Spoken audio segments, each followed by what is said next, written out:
I thought I saw quite a few new names on the list, and that's awesome. So what happens is, how we kind of start this is, the mayor has been very busy this morning. He's been out checking out all kinds of sustainable things around the city, but he's here. He's going to. Oh, there he is. Okay, so here's our mayor. We're going to watch a little video before. I'm so glad to see that he's going to be here. We can start the video, Faith. Man, this rooftop is a beautiful place. I bet you we could put a green roof on here. Wouldn't that be cool? That would really show the city's forward progressive thinking about sustainability, helping with the carbon dioxide in the air. And I think the city could lead the way with other green roofs on other rooftops throughout the city. Maybe I can talk Barry Hyde into putting one on the county courthouse. Look at that beautiful Broadway bridge.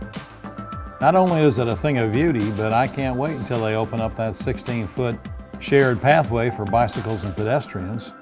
That is going to be a tremendous opportunity to further connect Little Rock and North Little Rock together.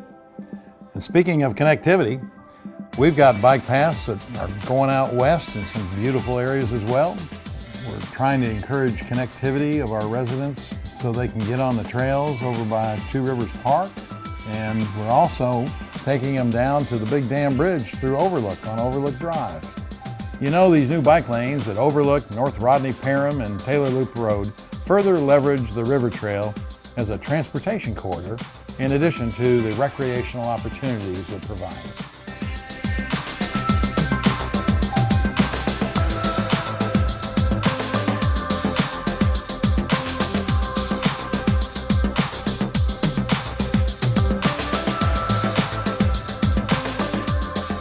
Maybe we could grow some carrots on this rooftop.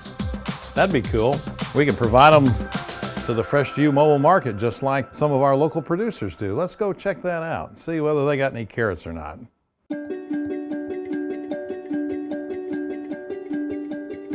Tell me about our Fresh to You mobile market. Our mission here is just to make fresh produce and healthy food affordable and accessible to people living in Little Rock, especially people that are living in food deserts and in impoverished neighborhoods. And that was the whole idea behind this, was to try and get into the food deserts and to yes, sir. And to take the fresh produce and the fruits and vegetables and take it into the neighborhoods and take it to our kids and to the families that need it most. Tell me about the kids that you have that get the chance to come in here. What do they think about it? Oh, the kids love it. I've never seen children more excited to eat fruits and vegetables. It's crazy. They get $2 free to shop and pick out whatever kind of fruits or veggies they like, and they even try new stuff all the time too.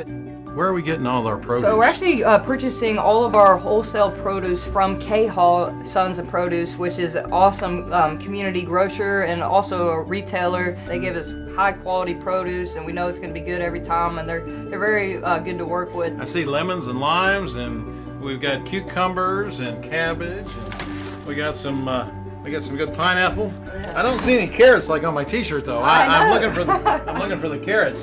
Corn on the cob. Greens. You got a lot of everything here. That's really great. Yep, a little orange. Well, I love it. I'm so glad we're able to get healthy food and healthy vegetables and fruit to some of the people that need it most. Right now, we're putting out the cabbage, we're putting out the onion, and the lettuce. Grandmother and one of the sisters from the church, they over there putting that out. And then we got everything in the greenhouse. Hey, you look like you are working. Yes, sir. Look at how rich this soil is. Oh, no, that's compost. That's compost. Oh. This is really gumbo right Take here. that out of the film. This really That's literally, you gotta have to teach me how to be a farmer. Okay? Yeah, you go. All right, we got the water. Now, is this a lot of peas? That's a lot of peas. Yeah? 8 rows, that's a lot of peas. How many bushels of peas is that? It's gonna be a lot of bushels of peas. A lot of bushels. Because as fast as you pick them, they produce some more peas. Oh, do they really? Oh, okay. They keep them blooming. The thing you don't want to do is to let them peas be on that bush without picking them. How do you keep the animals away from this stuff? What animal? Well, don't rabbits and things like that? You just plant enough of them. Plant enough for the rabbits. You're going to be selling it to our Fresh to You mobile market, right? Whoever comes first. Okay. Well, they're here right now. I love Miss Lulu. Me and Miss Emily. We call each other every day and talk to each other. I mean, she said, what's up? Show me what you got in the greenhouse. All right, So you're putting seeds in here, right? seeds in here. Pumpkin seed, All carrots, kinds of seeds. cucumbers, You all name the it, it's in this And greenhouse. how long will it take to germinate this and get it out into the field? With this greenhouse like it Man, you is, got a lot of stuff and it here. don't freeze peppers. about the 1st of April. So this whole field out here you're going to fill up? And up there on the hill? 4 acres in cultivation. Oh, wow. That's a lot of dirt. You're not using any kind of fertilizers, no Pesticide, herbicide, pesticides, insecticide, no kind of sprays. no chemical- pesticides, insecticides, That or herbicides. herbicide is, it's scary to say. No sides. No size at all. You got to stomp that. Or you can stomp it. Oh, I see what you want to do. What? Okay, all right. Turn it, stomp it. All right. All right. Green Acres is the place to be. Green Acres is the place to be. I want to go back to Green. I don't know the words.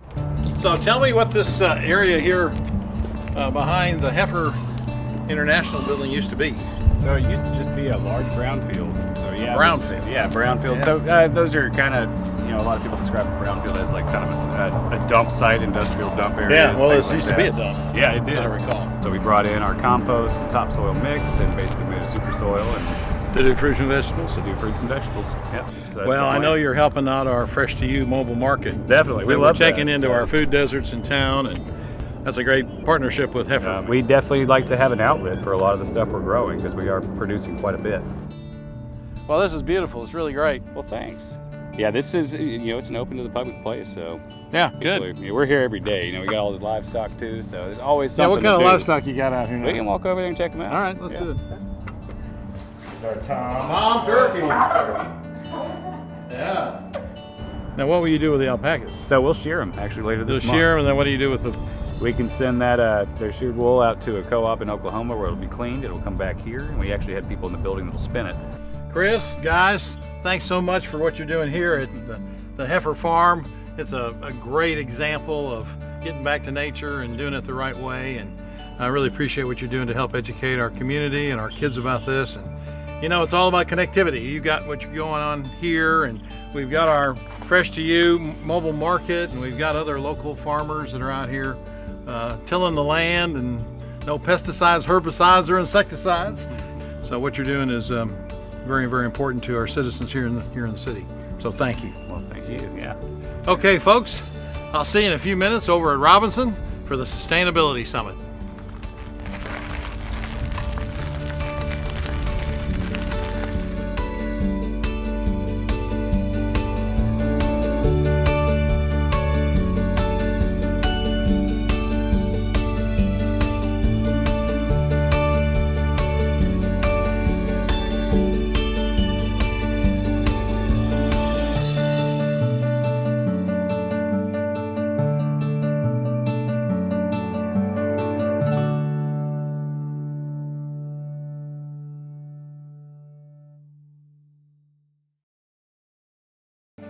So as you can see, the mayor's been very busy this morning. He's been all over the city.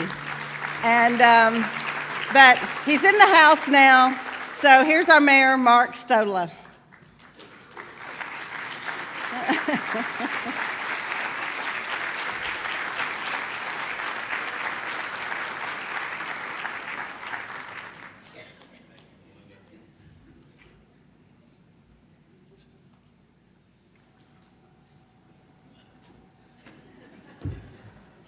Well, how's everybody this morning? Good. Welcome to the 8th annual Sustainability Summit of the City of Little Rock. I'm so happy to see this wonderful crowd here in this beautiful, beautiful new conference center. It is truly, I think, a tribute to a wonderful city that we can pull people together like this, and we can really be, as a city, a leader in the issues of sustainability. I'm so proud of Melinda Glasgow and her team for putting this on and bringing the community together, all walks of life, all types of people, everybody from the most avid environmentalist to the most corporate executive who understands the importance of sustainability as an economic principle. It's so very exciting to see this eclectic group of people here today. So thank you so much for being here.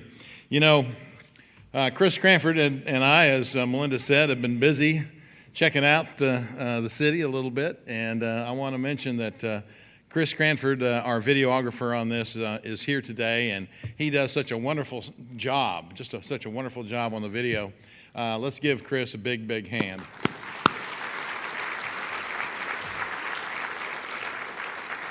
He volunteers this, and it's just great that Cranford Company can make that wonderful contribution to the city. I see my county judge, Barry Hyde, is in the audience, and I'm expecting a green roof on the Pulaski County Courthouse, or at least, you know, in his, if you've not been to his office, mayors would be very jealous. He has got a courtyard as a balcony right next to his office. So I want you all to go there in the next year and check out that he needs to put a green roof on that too. It's outside, it's got beautiful sunlight, and I know that Barry is going to carry on the progress. Thank you, Judge.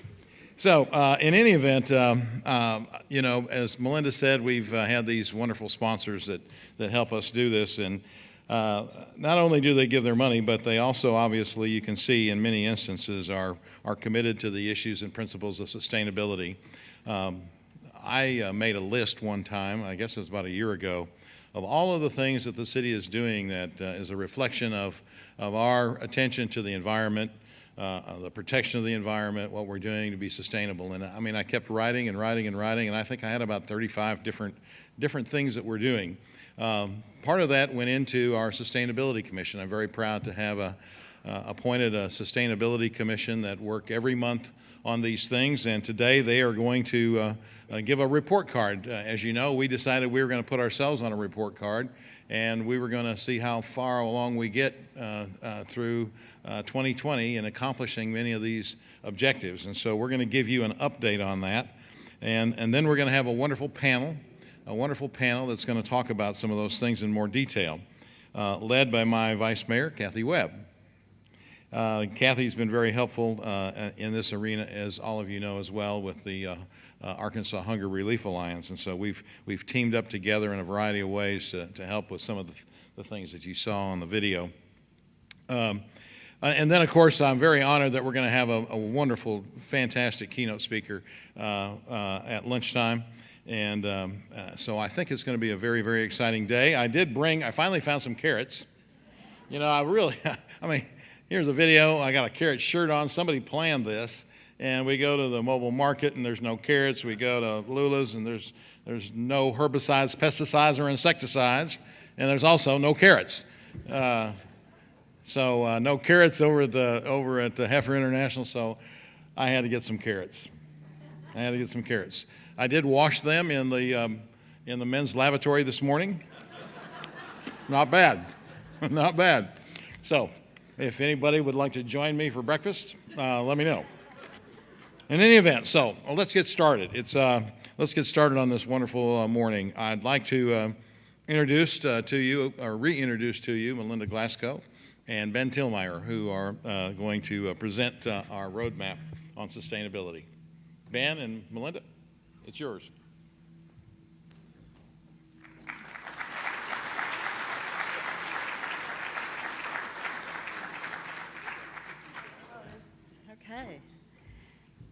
Okay, Ben. So for those of you, is that on? Yeah. Thank you.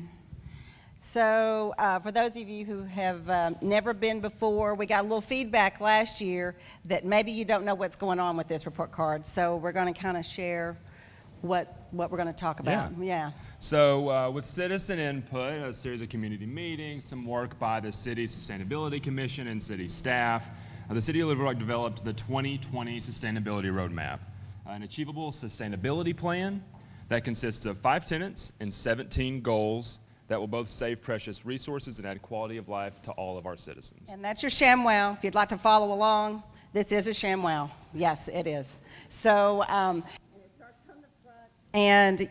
And how to read it on the back. There's a little lesson there. Okay, the roadmap goals are works in progress. We know that. So the solid green boxes indicate the actual or projected year that work will occur on that goal. So that's what it is. It was a 5-year plan.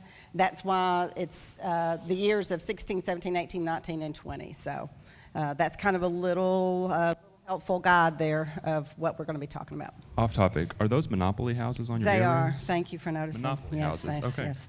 That is sustainable right there. Yeah. So before we start, I do want to say that give a big thank you to everybody at the City of Little Rock that has worked to make the 2020 roadmap a reality. It's an ambitious plan, and everybody that is involved their work is really important, as is the work of the organizations, the businesses, the other governmental entities in the city, and citizens. Everybody's work is very vital to making sure that we actually, when we get to the end of the roadmap, we can say that we accomplished what we said we were going to do. Because we can only do it together. I mean, you all know that. No one can do it by themselves. It takes everyone in this room and beyond to make things happen. So it's so important to know that we took your input, and we promised an update every year, so we will do this through 2020. And so here we go. These are the 17 goals that we are, like Ben said, ambitious, but that we are trying to get done, and we will get done by 2020. So there you go. We're going to go quick because we know we got a lot going on today. So the first of the 5 tenets is energy. Energy is anything that powers city facilities, buildings, homes, and the way we move throughout the city of Little Rock. First goal is PACE, or Property Assessed Clean Energy.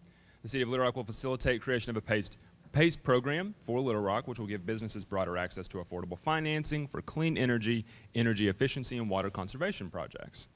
The update is that the City of Little Rock has adopted a PACE ordinance in 2015. Since then, the PACE commissioners have been appointed. They are holding regular meetings. Bylaws have been adopted. Commissioners have researched established PACE programs in other states and cities, and the commission is currently seeking a third-party administrator for the program. So the next one under energy is energy efficiency of facilities. So the City of Little Rock will promote energy efficiency in both existing and newly built facilities. City Building Services is dedicated to supporting energy efficient maintenance and construction of facilities. So our update is, in 2015, 795 LED light fixtures, 12 light occupancy sensors, and 2 HVAC efficiency systems were installed. And last year, 284 LED light fixtures, 30 light occupancy sensors, and 4 HVAC efficiency systems were installed. So that is what we've done, the City of Little Rock side, with our own facilities. Is that noise outside, or is that, okay? Construction. Oh, construction, yeah, okay, thank you. Progress. Yeah, progress, that's, wow, I didn't know if that was just in my head, okay, yeah, okay, thank you. Oh, it's the bike ramp. Yeah, that's the bike ramp going up to the Broadway Bridge. Oh, there you go, that's the bike ramp. We have to defer to the engineers over here to see what's going on. Okay, so the next goal is fleet carbon reduction. So in order to decrease carbon emissions, the fleet department at the City of Little Rock considers all alternative fuel options when maintaining, replacing, or purchasing city vehicles. And the city strives to purchase alternative fuel vehicles whenever possible. In total, the city fleet currently owns and services 19 CNG vehicles, 26 hybrids, and 29 electric vehicles. So that's where we are right now. So again, we're working on it. So the next tenet is the built environment. And one of our highlights today is promoting green roofs. We have Marianne Ullman here from Atlanta, Georgia. Very proud, our new friend, and you'll learn more from her at the panel, during the panel. But the City of Little Rock will install a green roof at a city facility. This is what we promised to do in order to show the public that all space can be used wisely. In addition, the city will also provide education for other businesses looking to create their own green roofs. So the city is creating plans to install a green roof on the old jail, which you can see from here. It's right behind City Hall over here. And we're going to have resources on here of how. Today we're going to talk about a demonstration project that our fabulous Parks Department has put together for us, but there'll be more on that later. Complete Streets adoption. To improve walking, biking, and driving quality, the City of Little Rock will adopt a Complete Streets ordinance that will integrate Complete Streets concepts into transportation planning and road construction. Happy to say that in 2015, the City Board did adopt a Complete Streets ordinance, making a formal commitment to safer streets that work for everyone. And in 2016, that legislation was ranked by Smart Growth America's National Complete Streets Coalition as one of the best in the nation, passed in 2015. Congratulations. Yep. Yep. That's cool. The city's Public Works Department is currently developing a Complete Streets checklist to ensure that each of their projects meets the policy's goals. And some of the Complete Streets, I'll just give you a list here that have either been completed or in progress. We've got Overlook Drive, North Rodney Parham, Taylor Loop Connection, and the Broadway Bridge that you can hear right behind us right now. So you'll notice, for example, on your ShamWow, 16 is green, is filled in. That means check that one, right? We did what we said we were going to do, and that will always just have that one green square. So just to kind of how you read this. Yeah. Next tenant is new residential energy labeling. For all new residential construction, the goal of the city is an energy label that includes the expected yearly energy costs of the home and allows consumers to comparison shop. The city, in collaboration with the Sustainability Commission, will also develop a pilot program to collect data and duct leakage, a pilot program to collect data about duct leakage in new homes. City of Little Rock Department of Planning and Development staff are in the process of drafting proposed amendment to the 2014 Arkansas Energy Code and residential. That will included in these amendments will be a requirement that a sticker be posted on the front of new homes indicating the home's monthly energy costs, ducting, testing, and certification information. So just so you know, that's for new builds, residential. And the city of Fayetteville currently does this. They're the only city that I'm aware of, Tony, is that right? In the state that does that currently. That's right. Tony's nodding his head yes. So we are proud of the city of Fayetteville, and we know we have someone from the city of Fayetteville Sustainability Office here. So I don't know where you are. Hi. We haven't met yet, but you're Rachel, right? Hi, Rachel. Thank you for being here. So we are proud that someone in the city is doing that, and that is our goal, and we're working on that with Tony's leadership and in our planning department. So hopefully next year we'll show you what our sign looks like, what has to be posted. So that's our goal for next year, just so you know. You'll see the label. Moving on to economic development. We have a couple tenants here. Sustainable city branding. The City of Little Rock will maintain an updated inventory of sustainable initiatives within the city. The city will use the inventory to develop key messaging for city leaders, the Chamber of Commerce, the Port Authority, and any others who work to recruit businesses to Little Rock. And the next one is sustainable business incentives. The City of Little Rock will research and identify best practices and revenue neutral incentives for businesses that embrace sustainable practices in the construction and maintenance of their facilities and in their business and operations. Okay, then Sustain the Rock Award recognition, which Randy Pierce, who is the chair of the Little Rock Sustainability Commission this year, is going to present those. On your program, it says Ben Brenner. He had an emergency, so Randy stepped up, and he is the chair of the commission this year, so Randy's going to share those soon. And there are 4 awards at large, and then there's 1 city award, which our city manager, Bruce Moore, it was real important to him to start last year to have a city award, so this is year 2 for that. So we'll hear more about that coming up. Then the next tenet is the natural environment. Improving residential recycling. You will notice on your ShamWow that is 2019.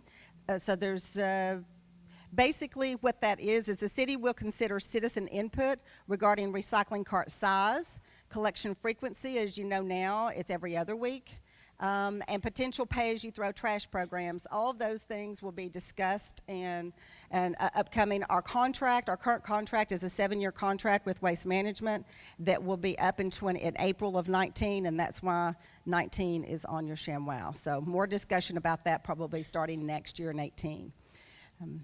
Organic waste pilot program. The City of Little Rock will further its efforts towards a low-waste community by implementing a pilot program of organic waste recycling for the hospitals located along the I-630 corridor. The organic waste pilot program has been running at UAMS. The program has been successful and has created a model for other institutions to replicate. I will note, you may find this of interest, that there is a side success, that there's been a drastic decrease in odors especially during the summer, which I think is important, and compactor leakage associated with odors. I think the employees at UAMS do appreciate that. Absolutely. Yeah, so that's the upside, the unexpected upside. So ban yard waste, plastic bags. Basically, that's just, I know 2 cities in the state, the city of Fayetteville again, and the city of Conway are the 2 cities in the state that already have an ordinance that don't allow plastic, for you to put your yard waste in plastic bags.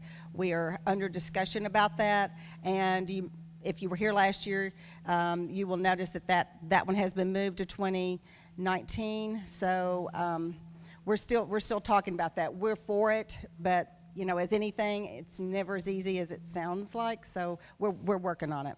We're working on that. Tree canopy growth. The city will add to the tree canopy throughout the city. I know that there are grant funding has been solicited and secured for these programs, and the city continues to pursue projects to add trees in areas throughout the city.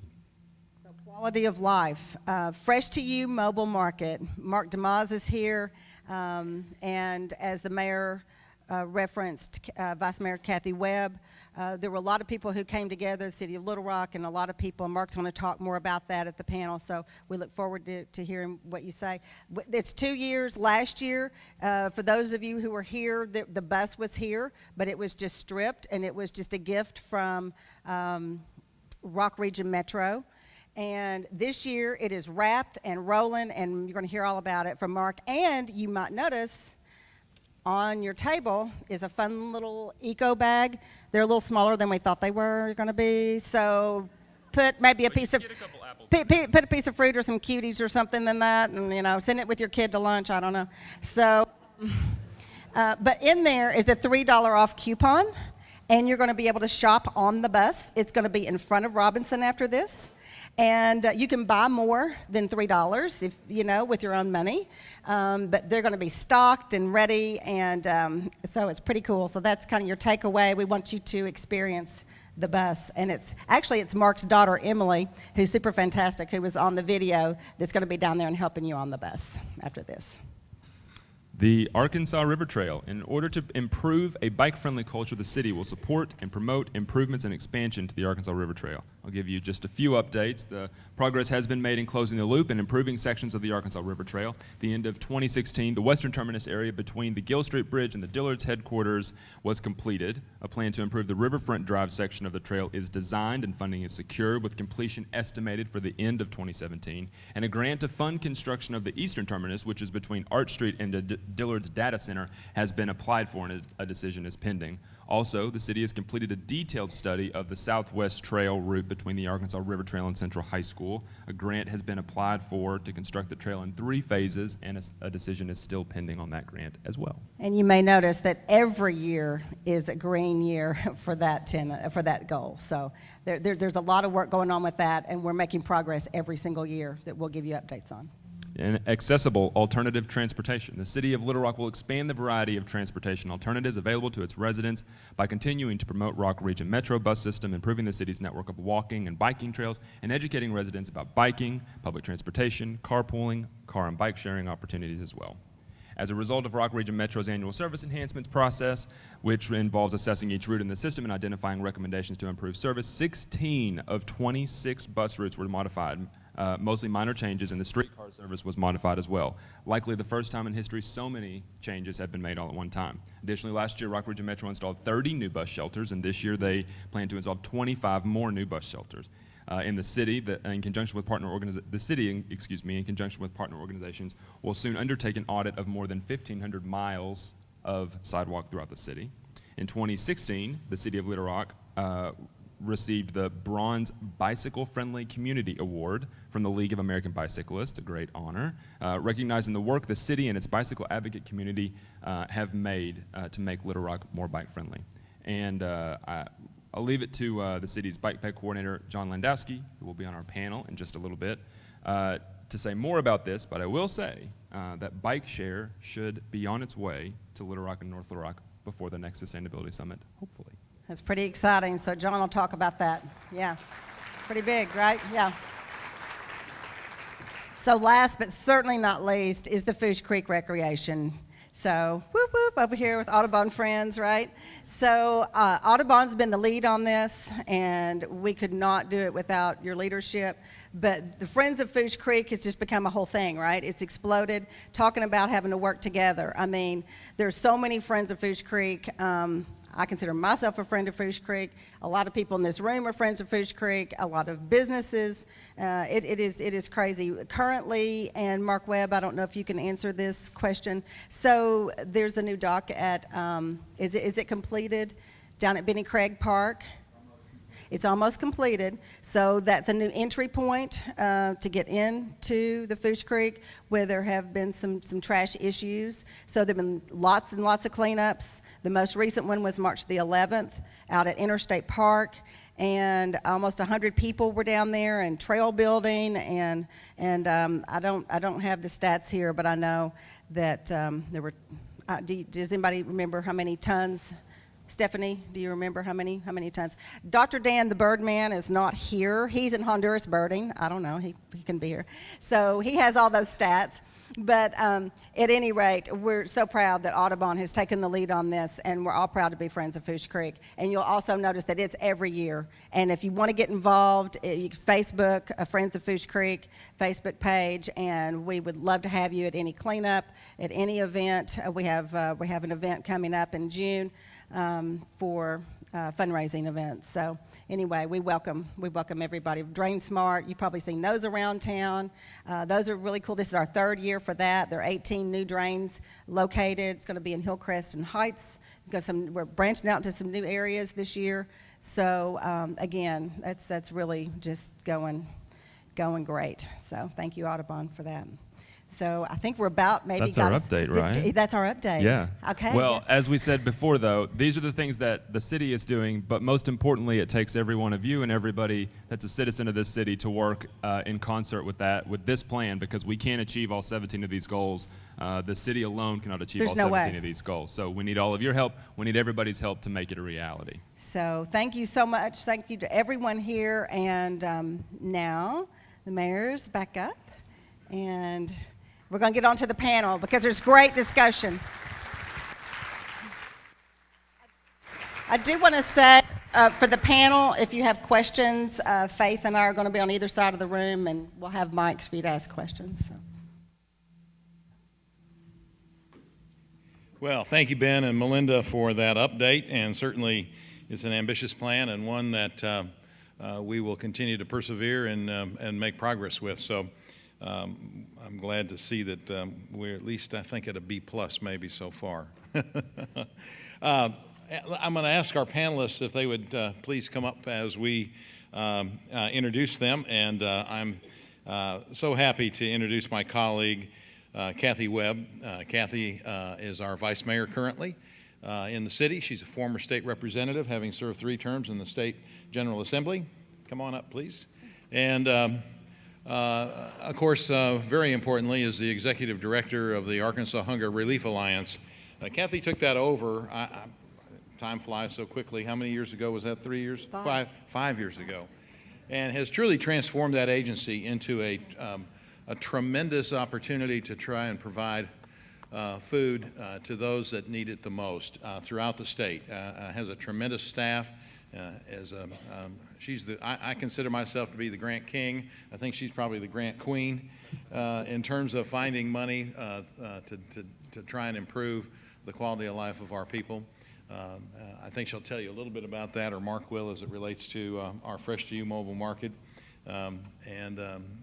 Jared Varner with the Rock Region Metro is here. I knew we were going to get some CNG buses, and I knew about this type of an idea, and talked to him early on, and we were able to get a bus donated to the city of Little Rock. We actually own it, but the Mosaic Church and Mark DeMaz and his nonprofit helped to manage that. So very exciting. So Kathy, I'm going to turn this over to you. Let's hear from our panelists.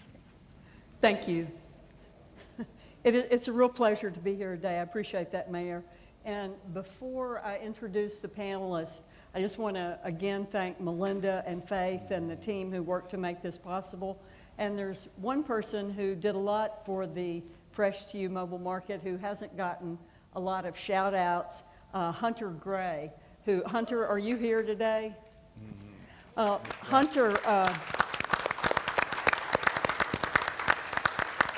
came up with the name and the logo and the wrap design, and I just want to make sure that everybody knows, and thank you, Hunter, for that. So what I'm going to do is I'm going to introduce the three panelists now. I have my phone. We're then going to hear from each of them for about 15 minutes, and then we'll open it up to questions. So to my left is Marianne Ullman, and Marianne is an environmental horticulturist. She's the president and the founder of Urban Horticulture Consulting. And she's had a lot of experience, over 15 years experience in construction and maintenance of vegetated green roofs and green walls. And hopefully, as the mayor said, we're going to see some of those green roofs in our city. A couple of the really well-known entities that she has worked on include the Clinton Presidential Library. If you've been up to the top of the Clinton Library, she worked on that. And also the Plaza Roof Garden at MD Anderson in Orlando. She's a passionate advocate for green infrastructure, education, and policy making. And one of the things that excited me in reading her bio was that she has spearheaded the effort to form the Atlanta Green Roof Task Force, which is a public outreach collaboration with the City of Atlanta and the Atlanta Stormwater Management Department. So I thought that was pretty cool. Next to Marianne is Mark DeMaz. Mark is the directional leader for the Mosaic Church of Central Arkansas. In 2004, he co-founded the Mosaic Global Network, and today he serves as the president of that. Mark has written a number of books, I believe 6 at last count. He and his wife have been married 30 years. They have 4 adult children. You've seen Emily DeMaz, who is the director of the mobile market. In full disclosure, Emily also works at the Arkansas Hunger Relief Alliance, so we're delighted to have Emily. And to Mark's left, John Landowski, and John came to Little Rock. He's got a PhD from Western Michigan. He's a biologist by training, and this is a pretty exciting field. He did research focused on the effects of human disturbances on plant-insects interactions. So, but I love it. so maybe somebody might want to also ask a question about that in addition to what he's going to talk about today. But when he came to Little Rock, he began to leverage his communication skills in communications, grant writing, and analysis to help Little Rock become a safer and friendlier environment for bicyclists and pedestrians. So I'm really excited to hear from all of these, and Marianne, we're going to start with you. Well, thank you very much. I am a walker and talker, so I'm going to start walking. And the first thing I'm going to do is walk over here to this beautiful, beautiful model, green model, that Leland, I'm going to let you stand up. He and whoever else was involved in this in the Parks Department, thank you so much. This is fantastic. It's absolutely wonderful. And, oh, I get to move my own, great. So I'm going to give you an introduction to green roofs. There's a whole lot to know about green roofs, but we'll go through it really quick here and wet your whistle a little bit and hopefully get you excited about learning more about green roofs. But guess what? They're not new. There's nothing new about them here in the United States. In fact, a little over 100 years ago, over 1 million people actually lived in homes that had green roofs. Out in the Great Plains, they had lacking all other means of building materials and that sort of thing. They just went out, cut out sod, and put it on the roof. And you know what? They found out that they were cozy, warm in the winter, they were cool in the summer. So that spoke to one of the wonderful benefits of a green roof: energy spend reduction and a cool environment. So from that to these modern day adaptations, we go from sod on a roof to really cool things. This is the California Academy of Science. It's one of the iconic green roofs in the world. It is an observatory. Renzo Piano did this. And then in our world, in my little green world, this is a pretty iconic roof too, and that is the Clinton Presidential Library. And I'll be talking a little bit more about that in a moment. So, vegetated green roofs are absolutely one of the most elegant, simple ways to bring nature back into the urban environment. We duplicate nature.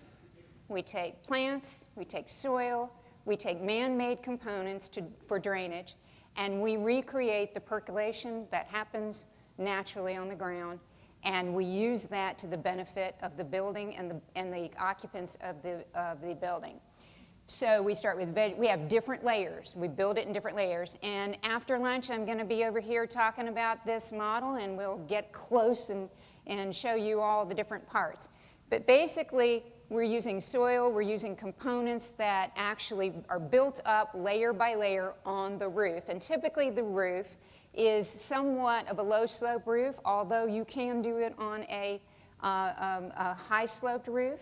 But it takes a little bit more engineering. So why do we do this? Well, interestingly enough, building a green roof takes as many skill sets as it takes to build a whole building.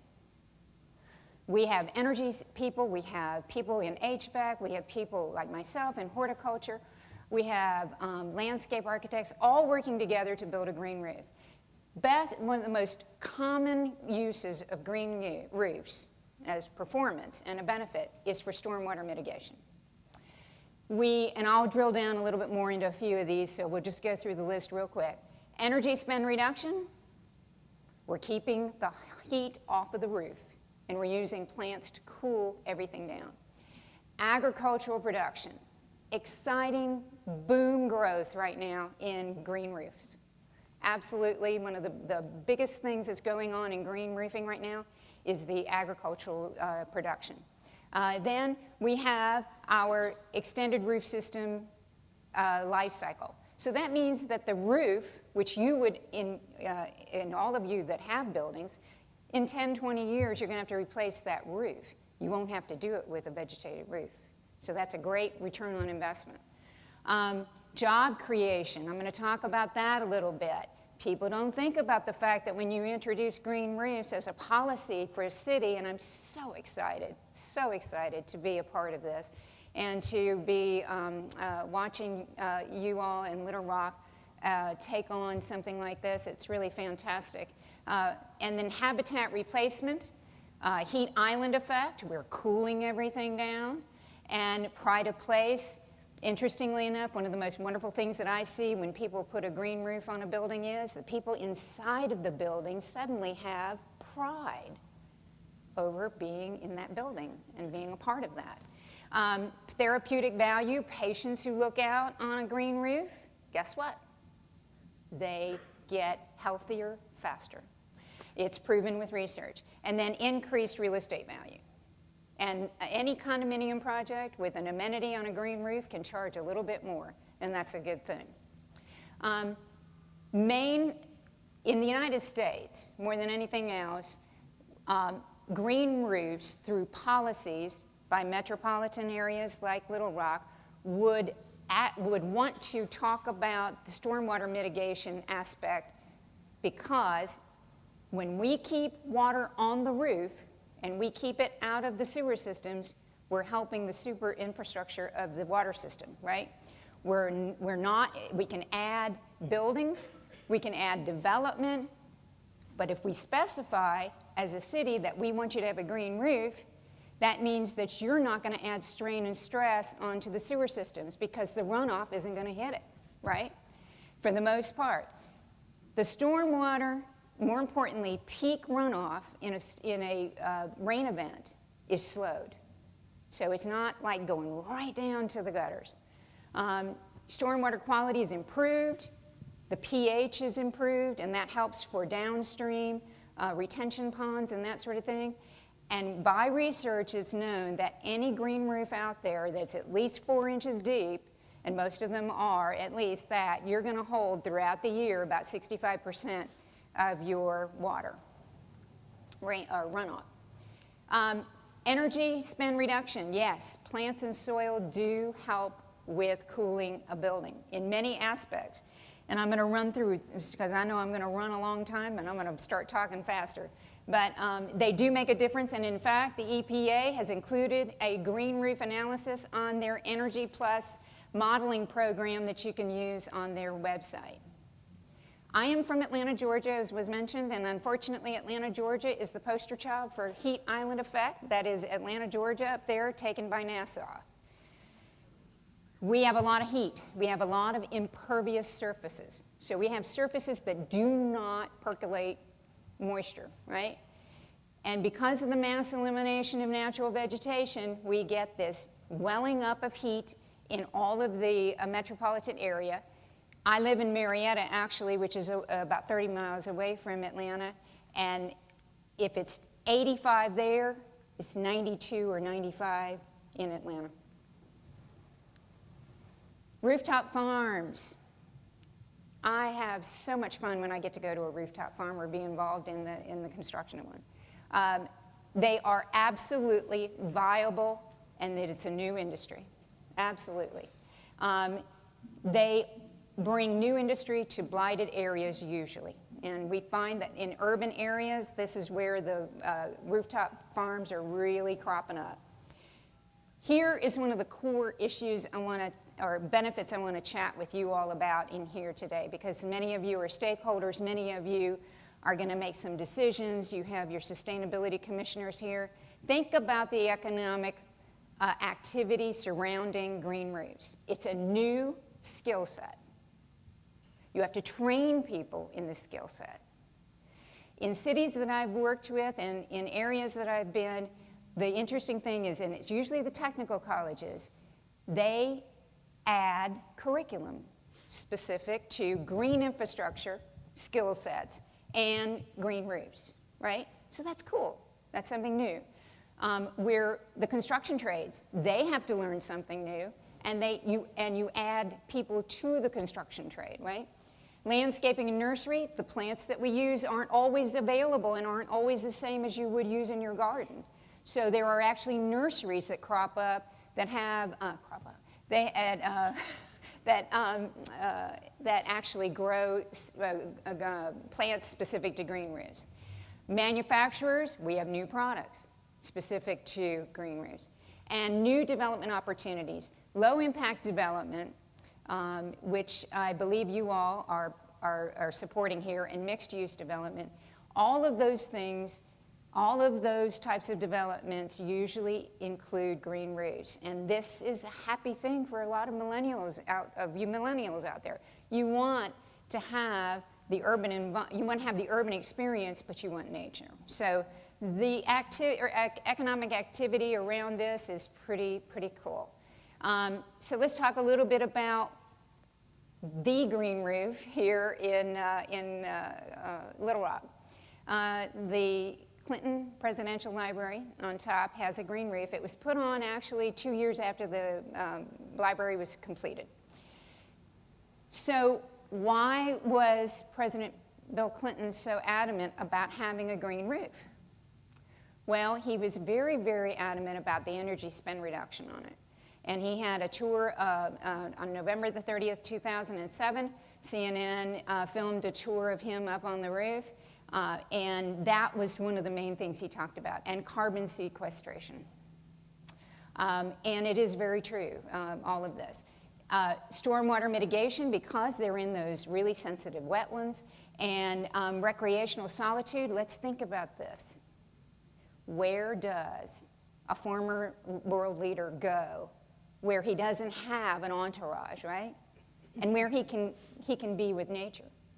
And that's what that roof provides for him. And it's highly, highly sustainable. So with regards to that project, let's talk about it a little bit. We used a lot of growing media that was aggregate based, and I'll go through this real quick, but we did everything we could to make sure that every benefit and high performance level that he wanted to achieve was achieved through all of the various components that we chose at that time. Now, lessons learned, that was 10 years ago. We are now improving some of those things currently. But here, with regards to his own, his particular desire for the green roof, here's a quote from him about energy spend reduction, and it's very, very true. It will lower the energy. It actually lowers, what it does is for HVAC systems, particularly that are on roofs, it takes stress off of them because the plants transpire and they send cooling air into the environment. So if an HVAC system is sitting there on a green roof, it's surrounded by plants. It's not surrounded by roofing membrane, which even if it's white, you're going to have heat up in the air. So you're able to cool a building like that, which is all glass, with less energy. The carbon sequestration up there is accomplished through the growing media and through the plant life. There are over 72,000 plants up there. There are native plants up there that there's about 48 species of native plants, and it's been real interesting to watch them battle for superiority up there. And we kind of let that happen. And now we're in a period of going up there and kind of calming everything down, taking the bad guys out, and letting the less rowdy ones stay up there. And as I mentioned, recreational solitude. One of the interesting plants that he wanted up there was roses, yellow roses, specifically for his mother, in memory of his mother. The energy spend reduction, it did accomplish 22% approximate HVAC efficiency, stormwater retention. You know, one of the most interesting stats up there to me is 165,000 gallons plus a year of water is kept out of the sewer system by that green roof. That's a pretty cool thing. It's a really cool thing. Habitat replacement. Heifer International, I know some of you folks are here today. You have your urban farm and you have your bees. Hi, Tom, how are you? You have your bees, and guess what? They're all over that rosemary. The rosemary, last time I was there 2 or 3 weeks ago, the rosemary was blooming, and we looked at them and they were covered with the bees, and I standing there and I looked out and I saw your hives there, and I went, oh, of course, this is great. And and it's highly sustainable. So here are some pictures, interesting pictures of how it's constructed. If you've never seen a green roof, let alone seen one constructed, it's pretty doggone interesting. Here are some of the things. There's a north roof and a south roof, and on the north roof, there's actually it is a continuation of the bridge to the future with the walkways. Here is a fall picture showing the beautiful native asters and your Arkansas blue star, which loves being up there, and blueberries. Blueberries. So, food to you, think about rooftops, think about things like this. It's pretty cool. But you don't have to be a world leader to have a green roof. One of the sayings in our industry is we like to save cities one green roof at a time. And I'll do the thing here, I'll start getting emotional. But I am so excited to see that you all are considering this, and it's a goal for you, and I wish you luck with it, and I'm here to help. And any questions? We'll do questions, I think, after the next one. At the end. Thank you. Thank you.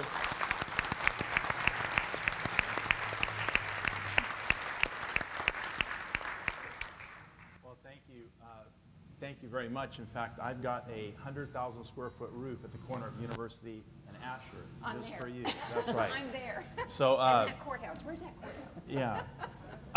Well, again, my name is Mark Tamaz. Honor to be here. Really, I feel like I'm repping so many people in this. Full disclosure, as you said, the person that should be here is my daughter, Emily. You know, I get the father hat on and then the nonprofit hat on. So on the father's side, I'm so proud of her, right? But on the nonprofit and the work she does, and of course she works with Kathy, she's just tearing it up. And she's taken this program, which was a concept of the mayor, of Kathy, of so many other people, and she's really brought it to life. And so I'm here repping her. She should be here, but she's got to get the bus ready for y'all. So she's getting all the food and everything, the market ready, and they'll be out here in just a bit. But just a quick brief word. I do started Mosaic Church of Central Arkansas back in 2001. We celebrate our 15th anniversary this year. Mosaic is the most diverse church in the entire state. It's multi-ethnic, economically diverse. About 30 different nations are represented in that church. We have everybody from doctors to the homeless, the works right on University of Nashville. And it was created intentionally to bridge systemic segregation in the local church as an answer to the problem of racism. So that's the church side. But then we also have we do economic development in 72204. So we took over the old Walmart, 80,000 square foot Walmart years ago as renters, brought that back to life, 10% reduction in crime in a 1 mile square radius of that building, 30-something jobs created, on and on I could go about that. But a few years ago, we were able to purchase the old Kmart and that 10-acre corner. If you're from Little Rock, you know what I'm talking about. Once a thriving center and spot had fallen into disrepair, so that we took that over as owners.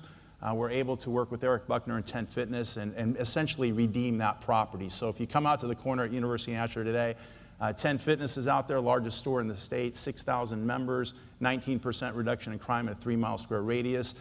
Jobs have been created, tax revenue. It's just a real center of activity and life, and we're so excited about that. We do that not only to bless the community, but it helps fund our mission as well in the work that we do. So we have our kind of our spiritual side, our economic side, but the part that I'm here to talk about is our justice and compassionate ministry side. And that is done through a nonprofit. So we have our church, but we also have an umbrella nonprofit, much like a holding company in the business world. One umbrella nonprofit, it's called Vine and Village. In fact, our executive director, Paul Kroger, is here in the green shirt. He runs that, kind of like a pastor of a church. He's like the leader of that nonprofit. It's like a holding company again. So within Vine and Village, there's about 9 or 10 programs currently. Each one could be their own nonprofit, but if you did that, you'd have 10 tax returns and 10 offices and all that. So you think about sustainability, just working smart under an umbrella nonprofit to aggregate these programs. And for instance, one of the programs, The Orchard, is the largest food distribution in Little Rock, third largest in Central Arkansas. We serve 19,500 people every year in the 72204 zip code, receive 3 to 4 days of food a month, milk, meat, vegetables, etc., free from our church. It's 55% of the entire zip code depends on our church for 3 to 4 days of food every month. We have a program called Immerse Arkansas. It works with kids who age out of foster care, own homes and programs with residents and all that. I don't know if you know this, but 50% of the kids who age out of foster care without a forever family, they end up on the streets or in prison. So we have a program for that. We have a chess club. It's amazing, that chess club, and what's going on with the kids in that community. And on I could go. But the point is, under the umbrella nonprofit are these different programs, and one is Fresh to You. And so a couple of years ago, when we opened the 10 Fitness, the mayor, he and I got together, came to me. We went out to Panera. I was so honored and thankful for his time. I thought we were going to go out for 20 minutes. I know he's a businessman. About 2.5 hours later, we're talking about our children and life and just a great time. But he and, of course, Kathy Webb and several others had this idea of repurposing a city bus, as you've seen, and essentially distributing fresh fruits, produce in the urban center called food deserts. Kathy, I have the privilege of serving on the Arkansas Hunger Relief Alliance board. Now with Kathy, I've learned so much about this. He put this concept to me. And he said that, and Kathy taught me that Arkansas is the #1 most food insecure state in the United States. Basically means people don't always know where their next meal's coming. Will it be healthy? And you have what's called food deserts in cities all over the country. I think there's about 19 technically in the city of Little Rock. But these are areas that have low access to healthy food, produce. Maybe there's just a liquor store. There's elderly folks in those communities, so maybe transportation is an issue, mobility is an issue, poverty is an issue, business is not there, again, bringing fresh fruit and produce. So the mayor came to me and said, I have this idea, this vision. I've talked to Kathy, and could you run it? I said, sure, we could do it. I had no idea what I was doing, but that's never stopped me before, right? So, but anyway, again, I feel, full disclosure, I'm just repping so many wonderful people that have put so much time and effort into thinking this through. As someone said, it takes so many people, right? but a privilege just to get to represent the heart of the city and the heart of the people behind it. So all that's to say, as we put it together, Arkansas Hunger Relief Alliance has been wonderful to work with, getting so many grants and bringing so much money and people to the table. So you saw the bus, it's all inside, it's stainless steel shelving, the works. We get our food, we started from just buying it, and Emily really went out and said, we don't want to just buy this food, we want to get it from local farmers. And so she's the one who's made contact with Miss Lula, that you had the chance to go out on 8-acre farm. She's connected up in Salem on now we literally just 2 weeks ago put grass-fed beef. We just got 400 pounds of grass-fed beef. It's from a farm in Salem. It's amazing. That guy's pumping in stuff. He gave us a freezer for the bus. So now that we're about to get eggs from the Amish, one of the only Amish communities in Arkansas, as well as so many others. So we are using K-Hall and working with K-Hall and Sons here in the community to purchase those things that we can't otherwise get. But ideally, we're buying from local farms, Arkansas-based produce, et cetera, as much as possible, getting it on the bus, and then distributing it into these food deserts at places like Paris Tower here in the city, or other places, again, the low-income housing, poverty neighborhoods, but also going to some of our sponsors, Blue Cross, the Blue and You Foundation. We do park out at 10 Fitness. So it's really, I'm telling you, it's the most high-profile, fun program, because not only is it actually coming through for real people and lives, but it's just a fun representation of the heart of the city. In fact, we think, yes, we're bringing produce, fresh fruit, and we're doing all that to people in need, but really it's bringing hope and joy. It really is. It's so fun to work on. Just this last week, Emily took out the bus on a day. Basically, there's 3 runs a week currently. In fact, I had some numbers. Since we launched in August, we went through a pilot phase, August to December, just kind of feeling our way. And then we officially launched in January. So we've only been operating for about 3 months now officially. But even since we launched, 3,500 people have purchased produce on the bus. The average transaction is about $5.50. It's been in operation on the road 65 days, 173 total numbers of stops. The average person, 20 people per stop. So we're just getting started, right? Our idea is to be out there 5-6 days a week, but we're learning. We're kind of building the car as we're driving it. You know that old phrase, right? So we're learning. But all that's to say is that we get the produce, Emily and others, and we have so many good volunteers, always need more if you'd like to work and serve. But they load up the bus, they take it out, they park. And it's not just people come on and buy the produce, but in cooperation with Arkansas Hunger Relief Alliance, we offer double bucks on food stamps. So for every $1 you spend, you get a free $1. So the double bucks program is there. We also have Cooking Matters, which is a program coordinated by Arkansas Hunger Relief Alliance. So we'll set up a place where you can sign up for food stamps and SNAP. Then there's Cooking Matters. They teach you how to cook healthy foods. There's menus. They'll do cooking demonstrations with produce off the bus to show you how to cook on that as well. So there's aggregated programs that go with that, and we're actually being approached by others now for expansion of that. For instance, in our food distribution through Vine and Village, a separate program, we have 30 community partners. We're a designated Baptist local health clinic. We do all kinds of testing, from AIDS testing to diabetes. So there's all these programs that come circling around, and I think that's going to happen with the bus as well. But all that's to say is that that's how it operates. We go. She's taking it now to Chico Elementary. The schools want her to come. So it's going to be, it's going to be at 5K races. I'm telling you, this thing is going to be everywhere, because it's not just, the core and the foundational element is getting fresh produce, fruits and vegetables into those food deserts to people in need. That's the bottom line. That's what we do. That's what we're about. But around all that, there's this opportunity to really represent the city, the heart of the city. Hope and joy is brought to people's lives. I've seen it. This last week, they weren't even scheduled for a run, but Emily loaded up the bus, took it out to the Jesse Powell Towers, and there's a man there named Clyde, 70 years old, and in his legs, I don't know the whole story, but you can see it on our Facebook page. But the cool thing is when Emily and the team rolls into these communities, it's not just transactional, they know these people by name. And these people know them by name, and it's become family. So she rolled that bus out, and Clyde had a 70th birthday the other day, and that bus was the epicenter of his birthday. It made his life. People came out. They had cake, cupcakes, you can see it.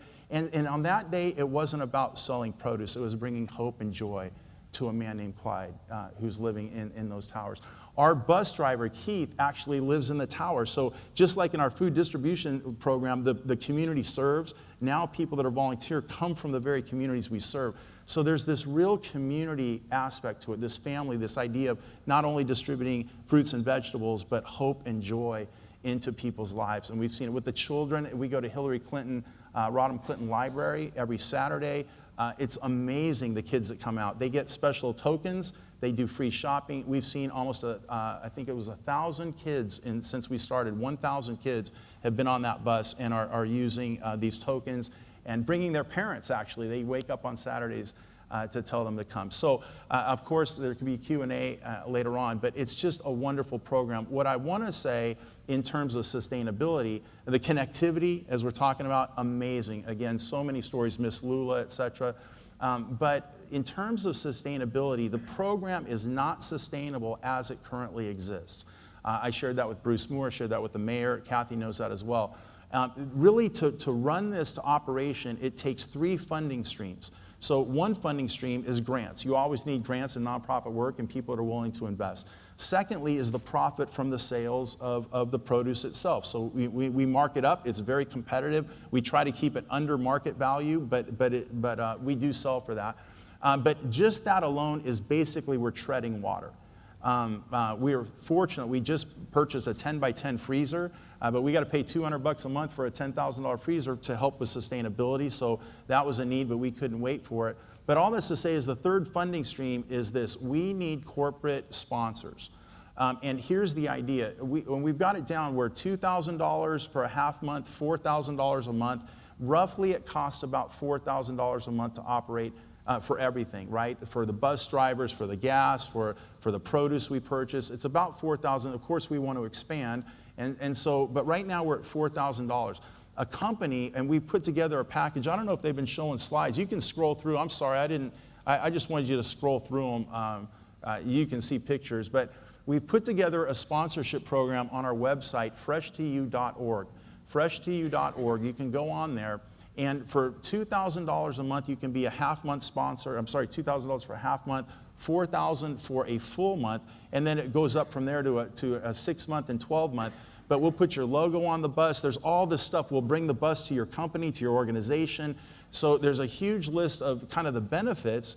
But really, of course, you're sponsoring in the spirit of the city, in the spirit of hope and joy, distributing this fresh food. Your organization, your company getting involved with us. But the idea is if we can get the corporate sponsors on a monthly basis to cover that, then the food that we actually sell is profit, and that allows us to expand where we can ultimately get out to 5 or 6 days a week. So we have packets here at the end. Of course, Paul will be out on the bus, and we have these just for you to consider if you're a company, organization. But we'd love for you, we need you to partner with us in terms of sponsorship. That's how it'll create sustainability, expansion in the future. And again, it's such an honor to be here. Thank you, Mayor. Thank you, Kathy, for including us in such a wonderful program of hope and joy for the city. Thank you.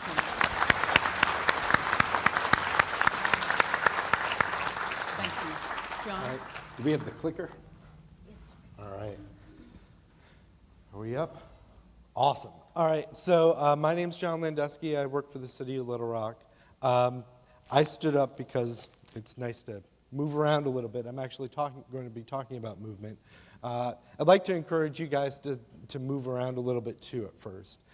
So anybody who rides a bike, could you stand up for us? Stand up right now. All right. Not everybody, not as many people as I thought. That's all right.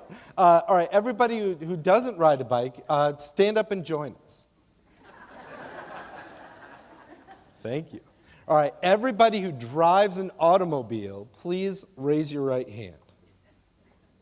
Okay. Anybody who ever takes mass transit, Rock Region Metro, please raise your left hand. Okay. All right. Anybody who, walks, please tuck your left hand under your right armpit. All right, excellent. Now, anybody who has ever broken a law while doing that, jaywalked, sped, rolled the stop sign on your bike, please have a seat. Okay, excellent. So what have we learned, right? Well, first of all, we all use our streets in different ways. Every one of us is multimodal. We all walk, we all drive, some of us bike, some of us take mass transit. So it's important that we accommodate those means of transportation. We also learn that we are all fallible. You monsters have all broken our laws, right? And so when we're out on the street, and we're in our car, say, and we see a bicyclist, and they've done something illegal, and that scares us because we think we might hurt them. Think about this time. Think about right now, and the fact that we are all just people trying to get from one place to another on our city streets, and we all need to look out for each other. All right, I'm going to move around too, because I can't see my slides, and I made a lot of slides. So, all right. So, what about cars? Right? Cars are king. We love our cars. We Arkansans love our cars. Why?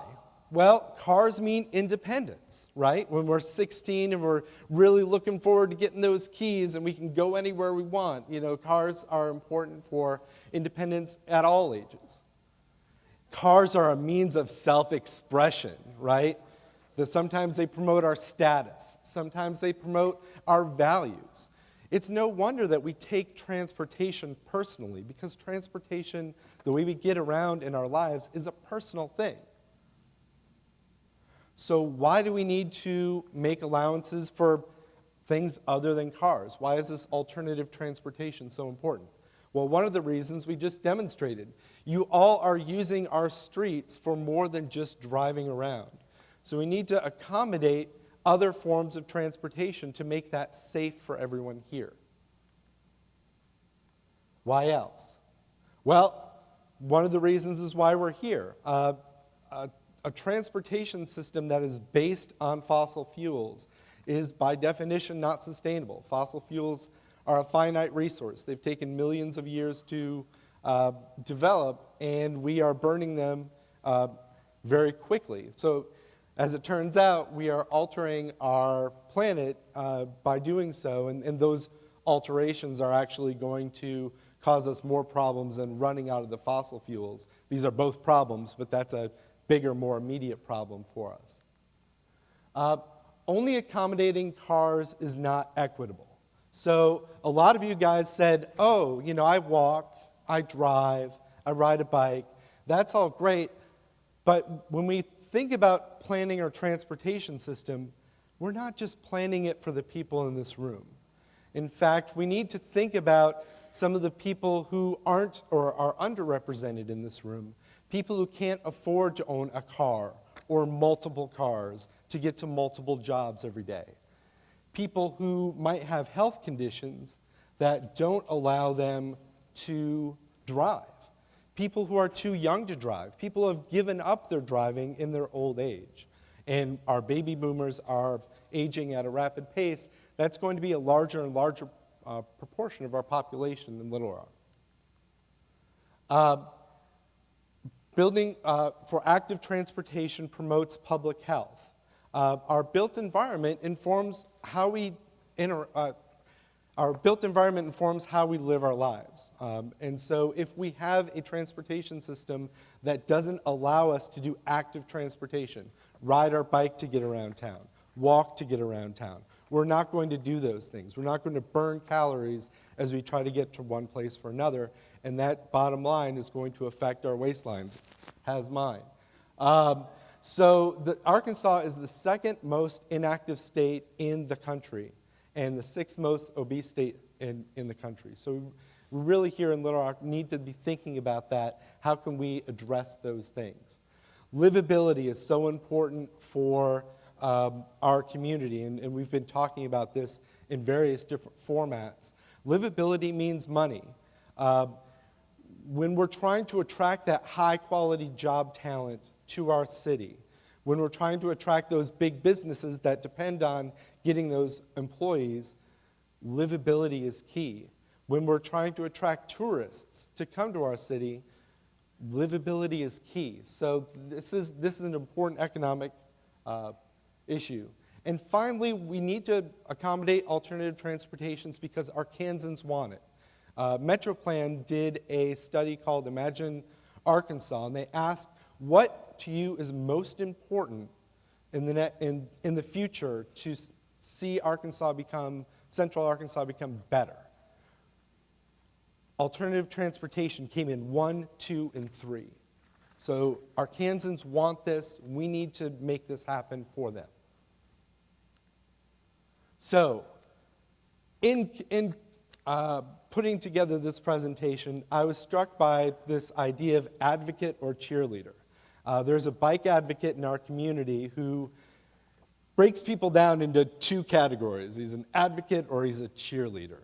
And he puts the advocate on a pedestal because the advocate says, you're not doing this well enough. And there's a place for that. And he has no patience for a cheerleader. And as I'm about to do a lot of cheering, I thought, is this, on the whole, a good thing for our city? Is this moving the ball forward? And my conclusion was, it's important to be a cheerleader too. It's important to recognize the good works that people are doing in our city. So, some of these things have already been mentioned. I'll go through them quickly. I made a lot of slides. We adopted a complete streets policy in April of 2015. We passed that policy. In April 2016, it was recognized as one of the best new policies in the country. The Heads Up campaign, the Downtown Little Rock Partnership created this to create more awareness for drivers, especially about pedestrians and make the downtown area safer. In May 2016, we were awarded bike-friendly status, the bronze level, the entry level, from the League of American Bicyclists. This is something that we as a community have been working for a long time, and this was a great recognition of those efforts. Overlook Drive. We did put a bike lane going up Overlook Drive. That's the time where bicyclists and drivers are most different in their speed. So a driver needs to get around a bicyclist. It's in both the bicyclist and the driver's best interest to create a way to do that, and that's why we created that bike lane going uphill. The Bike Ped Little Rock website was launched in July of 2016. It's still a work in progress, but it has an amazing amount of resources to help let you understand what we're doing for bicyclists and pedestrians, but also connect you with bike clubs, connect you with running shops. There's a lot of resources there. I encourage you to check it out. The Master Trail Plan. We had this amazing intern, Elizabeth Treat, this summer. She worked out of our planning department, and she put together this amazing resource with a lot of help from Mike Sprague, who I know is here, and Cody Oden, kind of conceptualized how an off-street path network could connect our city. And this is really important when we talk to businesses like the developers buying in the Sears project. We talked about how the trail going through that property is very important for our overall connectivity. We can refer to documents like this. So this is more than just kind of a hand waving. The National Bike and Pedestrian Documentation Project. So those of you who drive around, sometimes you might see little rubber hoses in the road. Those are counting the cars that go by. How many cars does this road serve? That's important for planning our city. We need those same data if we're going to consider bicycles an important mode of transportation as well. This is our initial way to do that. We've been doing it for 3 years. It depends on volunteers like you to actually go out, sit on a corner for 2 hours and count cars. Count vehicle or bicycles and pedestrians is what you're counting. So what have we found? From the 3 years of data, we see that for the intersections and the trail areas we've seen, we actually see a lot more commuting than people expect happens in Little Rock. And we also see that level of commuting is increasing. So this is 2014, 15, 16. The blue bars are commuters and the red bars are recreational cyclists. The difference between those two groups is somewhat informed by the locations that we counted at. But you can see that bike commuting is increasing in Little Rock. We need to accommodate those commuters. Events for encouragement, Bicky Fiesta, Recycle Bikes for Kids, who is well represented here, had their biggest bike giveaway at that event. Rad on the River is a cool throwback to the 80s and BMXing, and we actually have the stars of that movie come and do some bike demonstrations here for us. Bike with a Cop was a great community outreach for the new police station at 12th Street to promote bicycling, but also promote that new facility. Ottenheimer Park, we've applied for a grant to create this park to better serve the community that goes to a program. It's called Therapeutic Recreation. These are people with mobility issues, people that have health issues that don't allow them to walk around as well. This program helps them become more independent. The park itself wasn't designed very well for them. This grant, if we get it, will help us make that a reality. The Arkansas River Trail West Terminus, it's a beautiful facility. It's not long, but it's one of those pieces of the puzzle that's going to help us create a better, more continuous Arkansas River Trail. So this is from the Gill Street Bridge to the edge of Dillard's property. And it's a beautiful facility. It's one piece of making that Arkansas River Trail complete. We applied for another grant, this was mentioned, to create the first new construction of the Southwest Trail that we're calling the Central High Corridor that will build a trail from the Arkansas River to Central High so that people south of 630 have a low-stress means of biking and walking to the Arkansas River Trail and then taking advantage of all the connectivity of the Arkansas River Trail itself. So we don't know if we have that grant yet either. Central High Corridor Report is just kind of thinking about the connections of that trail.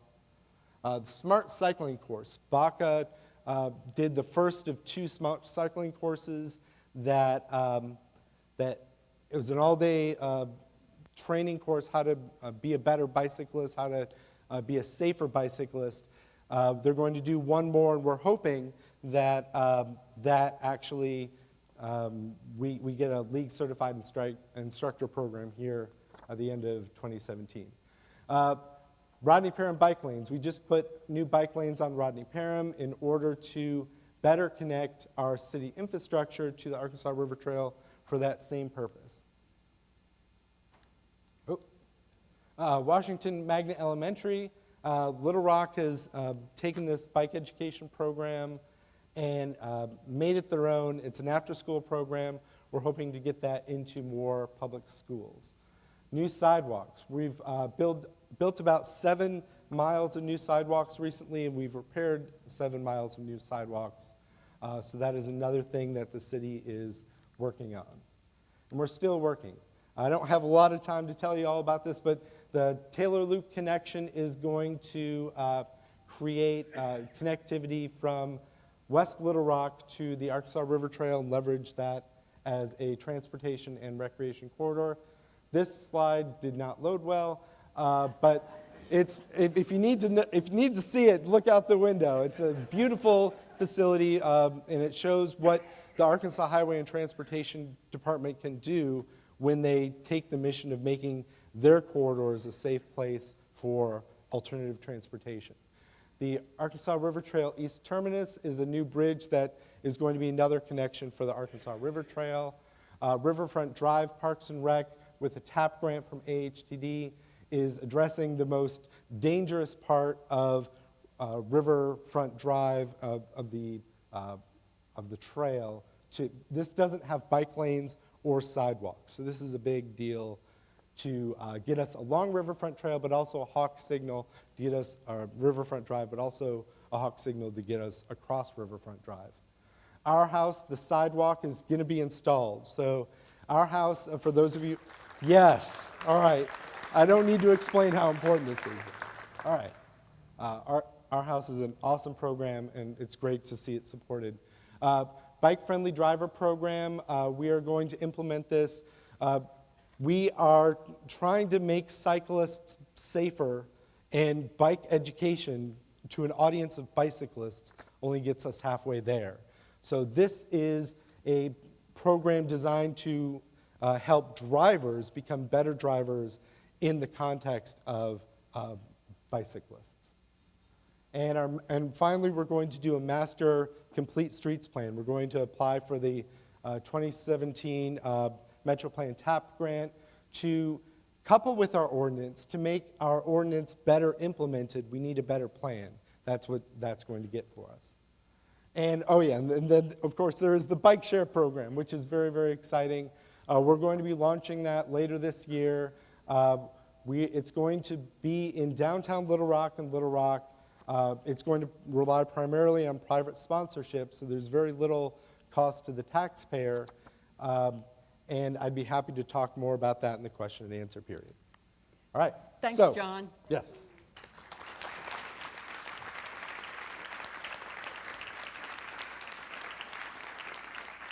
Thank you, Kathy, and thank all the panelists. That's a wonderful, wonderful education for all of us.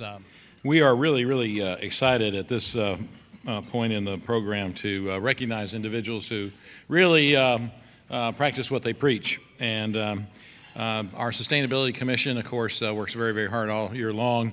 And the chair of our commission, Randy Pierce, with Natural States Recycling, is the chair, and I'm going to ask him to present the awards. Thank you, Mr. Mayor. Before we give out the awards, I know we've got a lot of the commission members here today. I'd like to just take a minute to recognize those folks. If you would, if you're on the commission, please stand up so we can recognize you, please. Thank you. Thank you.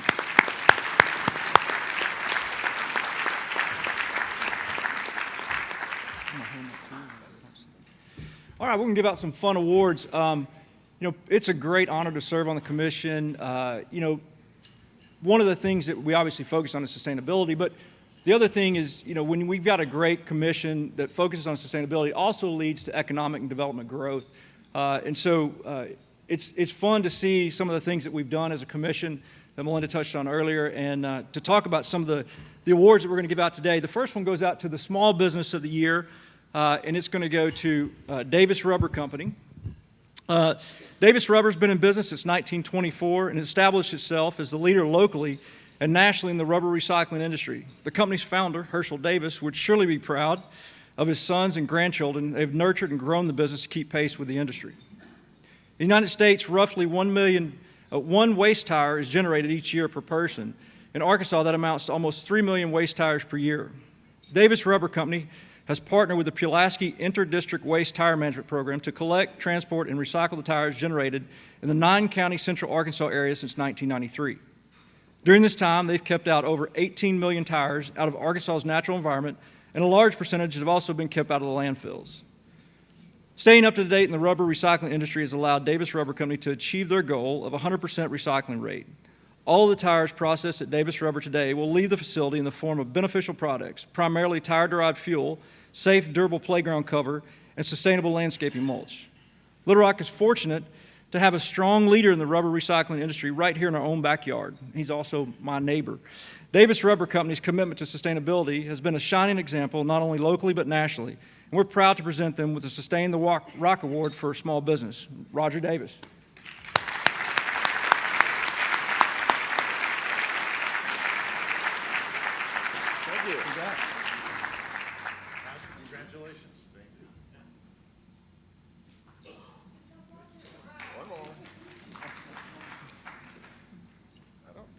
You want to say anything? Thank you. I appreciate it. This is just my job. It just so happens to be I recycle tires. This is what I do every day, My father did it for 60 years before me, and so I will get through eating here and go back and start recycling some more tires.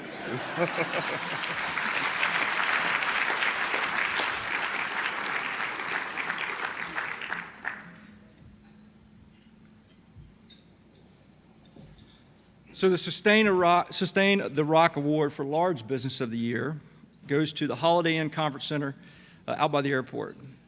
O'Reilly Hospitality Management is dedicated to operating their properties in an environmentally responsible way. Their CEO and founder, Tim O'Reilly, has established an environmentally conscious culture which has permeated into virtually all aspects of their operation at the Holiday Inn and Conference Center.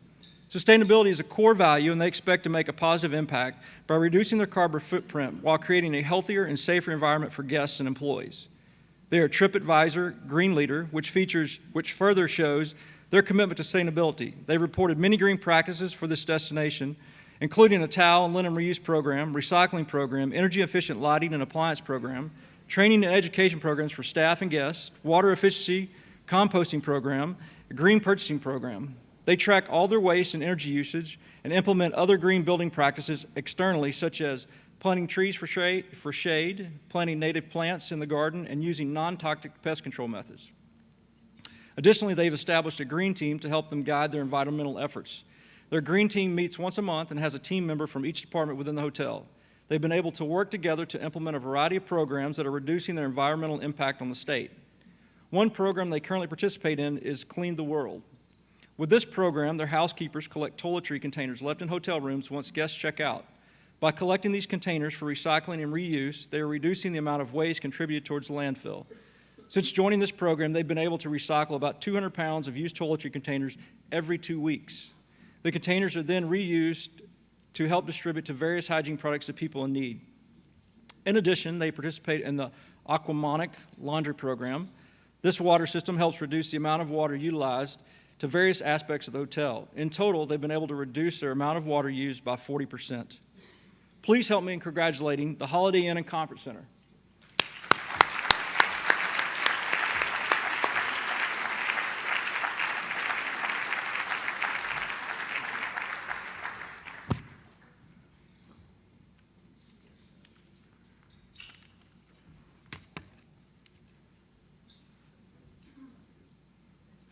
You're up.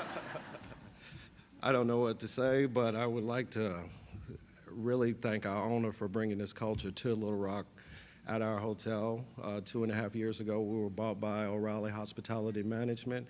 They introduced us to a culture that's now become second nature to us. So we hope to improve and continue to improve on our efforts to reduce our carbon footprint and increase our sustainability. So if you get a chance, come on out and visit us, and we'd love to show you around. All right?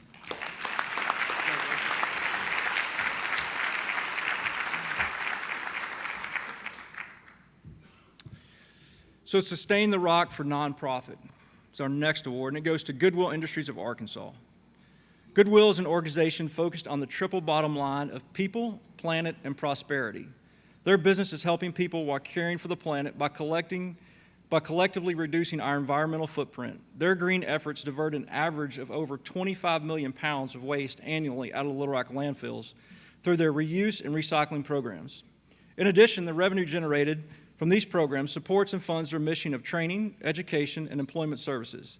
They provide these services free of charge to the very same families and communities that partner with them through the donation of making this a full circle benefit for Little Rock communities. As key to their continued success, the green business is engaging city residents to partner with them and choose to donate unwanted household items like electronics and clothes instead of putting them in the waste stream. The perpetual cycle of diversion through their donate, resell, reuse model would be a second or third life and beyond to some of these items. In 2015, they decided to expand their e-waste recycling program and opened their own computer demanufacturing lab at their main facility on Scott Hamilton Drive. They now demanufacture computer e-waste in their computer lab and partner with vendors who recycle and process e-waste. An important benefit to this decision to demanufacture in their computer lab was the additional jobs that it created locally. They also opened a computer store at their main location with the objective and purpose of making technology affordable to the residents of Little Rock. Their landfill diversion and e-waste recycling programs have had a direct impact on the local environment and the quality of life of our residents in the city. The impact that Goodwill in Arkansas has on sustainability has been amazing, and we're glad to present them with a Sustain the Rock Award in the nonprofit category.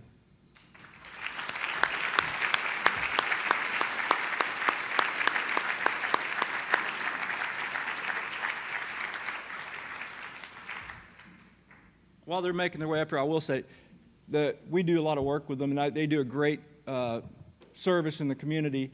And if you've ever had a chance to go out to Scott Hamilton and see their facility, it's pretty amazing because they do stuff like, you know, Deborah will say, hey, I need to recycle one shoe. And she's got homes that can recycle single shoes, which is pretty amazing.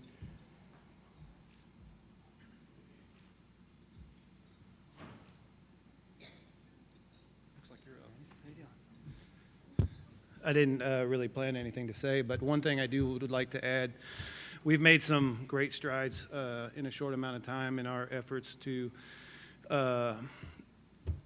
become sustainable and efficient. One thing I would say in my 5 years with Goodwill is a lot of that has to do with the collaboration and the relationships that we built with many of you in the room and throughout the state. So helped us gain some insights and some ideas and just give us other options and things that we can implement in our own business. So just thank you guys for that, and thank you for this award.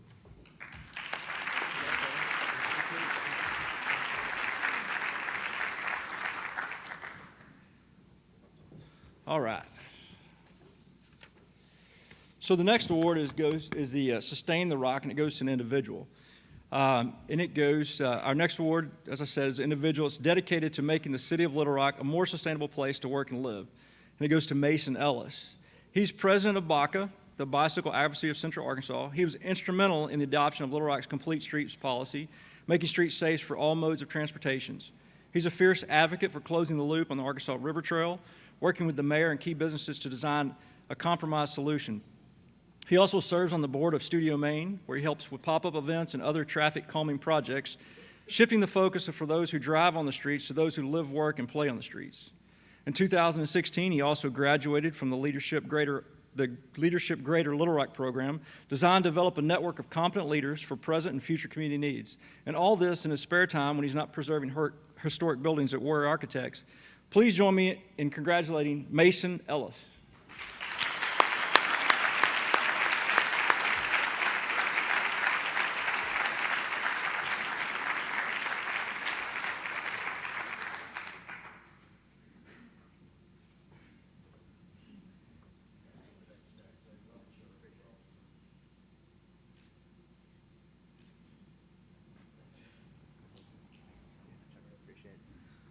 Thank you, everyone. I really appreciate it. I was kind of surprised to hear I had won this year. You know, I'm sure as most of you know, when you have a cause that you're really passionate about, it just becomes part of your life and just something you kind of keep proceeding at. So to receive this recognition, I really appreciate it. And thank you all, and thank you, BACA, who our organization that I've been working through, and we'll continue to make Little Rock more bike-friendly and safer for everyone. So appreciate it. Thank you.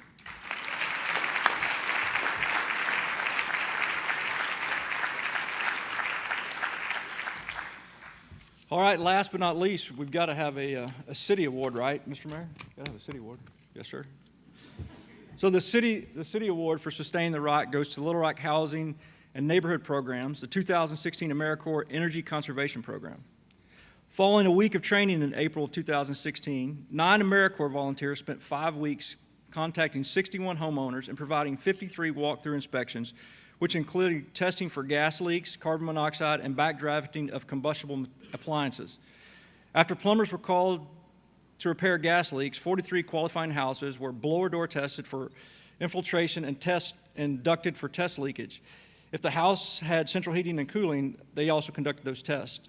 Energy-saving measures included air sealing, caulk, weather stripping, and insulation board, replacing incandescent lights with LED and compact fluorescents, insulating hot water pipes, wrapping the hot water heaters, and installing CO monitors.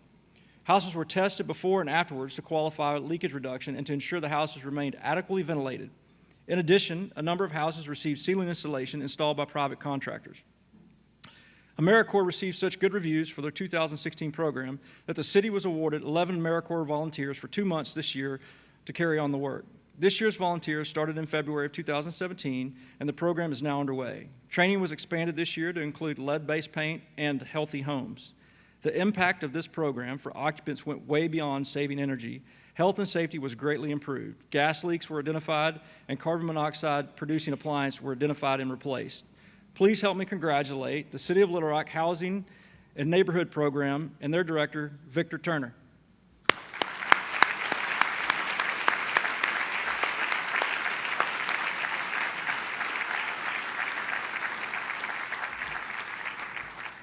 And all the AmeriCorps folks are here too. You guys come on up.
Thank you. We began this program at the urging of our mayor, of course, and I will say that it did go along with our mission to improve affordable housing stock in Little Rock. The first AmeriCorps team that came last year kind of laid the groundwork for the team that we have here today, and we're certainly excited about the work that we're doing in improving homes in Little Rock. Thank you. So while we've got the AmeriCorps team here, because I know you guys are from all over, so I'm going to make you guys talk. All you got to do is tell us your name and where you're from, because I know you're from all over the place. It'd be just cool for us. Have a mic. Go for it. And then you can go sit. Hi, I'm Marley, and I'm from Philadelphia, Pennsylvania. Hi, I'm Skylar, and I'm from Shepherdstown, West Virginia. I'm Erica, and I'm from Atlanta, Georgia. I'm Hannah, and I'm from Nashville, Tennessee.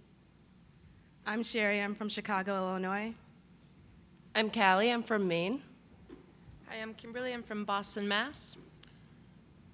I'm Nathan, I'm from Kennewick, Washington. I'm Tommy, I'm from Connecticut. I'm Jack, the team leader, I'm from Birmingham, Alabama.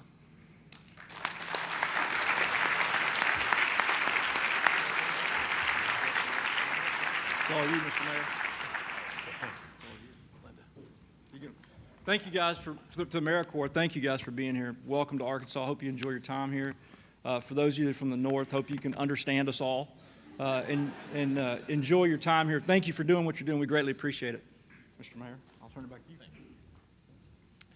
Thank you very much, Randy. And I am particularly proud of our AmeriCorps people. They have just done a fantastic job, and it really has made a difference in the lives of the people in our community that need it most. So it's a great program for those of you who have kids that are anywhere from 18 to 24. I'd encourage you to educate them about the AmeriCorps program, a year of service, which at the end gives you an opportunity for a $5,500 scholarship that's often matched by other colleges around the country. So $11,000 towards college is a pretty good deal. So in addition to the wonderful volunteer efforts that they do.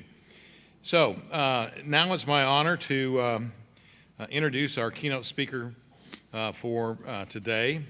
His name is Bob Perciasepe, and he is the president of the Center for Climate and Energy Solutions, which is a widely recognized organization in the United States and internationally in a leading independent voice about practical policy and action to address our energy and climate challenges. Mr. Perciasepe has been an environmental policy leader both inside and outside government for more than 30 years. Most recently, he was the deputy administrator of the EPA, the U.S. Environmental Protection Agency. He is a respected expert on environmental stewardship, natural resource management, and public policy, and has built a reputation about bringing stakeholders together to solve issues. While Mr. Perciasepi was served as the Deputy Administrator from 2009 to 2014, the EPA set stricter auto emissions and mileage standards, increased protections for the nation's streams and rivers, and developed carbon emission standards for power plants.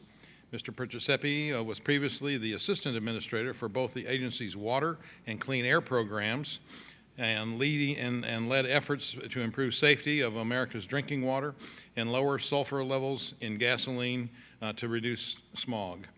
In 2002, Mr. Perciasepi joined the National Audubon Society, one of the nation's oldest conservation organizations, and served as its Senior Vice President for Public Policy. He served as the group's Chief Operating Officer from 2004 to 2009 and worked to protect wetlands and expand environmental education. He has also held top positions in municipal and state government as Secretary of the Environment for the state of Maryland from 1990 to 1993, and as a senior planning official for the city of Baltimore, where he managed the city's capital budget.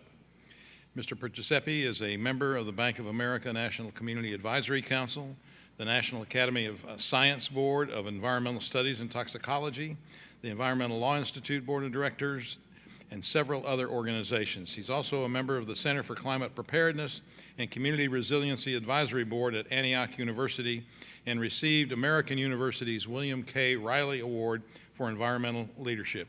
He holds a master's degree in planning and public administration from the Maxwell School of Syracuse University and a Bachelor of Science degree in natural resources from Cornell University. I've had the honor to know Bob for a few years now. He, while he was at the EPA, he helped to lead the ability to break down the silos between HUD and the Department of Transportation, along with the EPA. And we were able to proceed and be recognized here in Little Rock as really a shining star on the ability to pull these federal agencies together to accomplish a wonderful project. That project is known now, for those of you in Little Rock, as the Creative Corridor. It's a low-impact development project, and Bob was here to witness that earlier when we embarked on the project. Thankfully, we were able to get an EPA Greening of America's Capitals grants, which really led to the creative light bulb that went off when we understood what we could do to deal with the tremendous pollution that's in our stormwater runoff and the tremendous amount of pavement and pollution that it creates here in our downtown area. I should tell you that he's a baseball player. He played in college. He played in high school.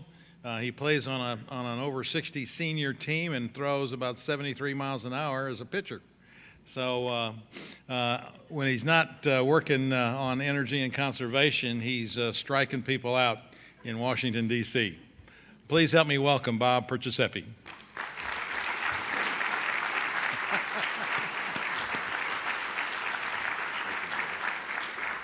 Thank you. My goodness. Well, I know that the mayor used to play rugby, so you can ask him questions about that. Well, thank you so much for the invitation. It's really an honor to be here with all of you. I'm going to try to say a few things here, and then we'll open it up for questions and answers. I should say questions. If I can give you answers, it'll be lucky. But this is a real honor to be with all of you, and it was great fun to be here, a number of years ago with all of you when you were starting to look at these different options for sustainability, how you could reform stormwater management and have it become a community amenity. We've heard some presentations already today about green roofs and green infrastructure. These are all important, and I'll talk a little bit more about them. But the work on Main Street and some of the stuff that's been going on here in downtown Little Rock has just been remarkable. And then coordinating with other programs like the Audubon Society's Smart Drain program, looking at how to keep the trash out of the streams before it gets there, get it at its source, all is a great opportunity. And it was a great video, too. I mean, who knew that you were riding your bike here all morning to get here? It was just great. Because I saw the last year's video where you paddled here, I thought, in a canoe. Wasn't it a canoe? So next year it's going to be in a drone? You guys have a great mayor, I'll tell you that. You know, somebody who's going to put his heart and soul into the kinds of work that you're doing. It's really great for the citizens here.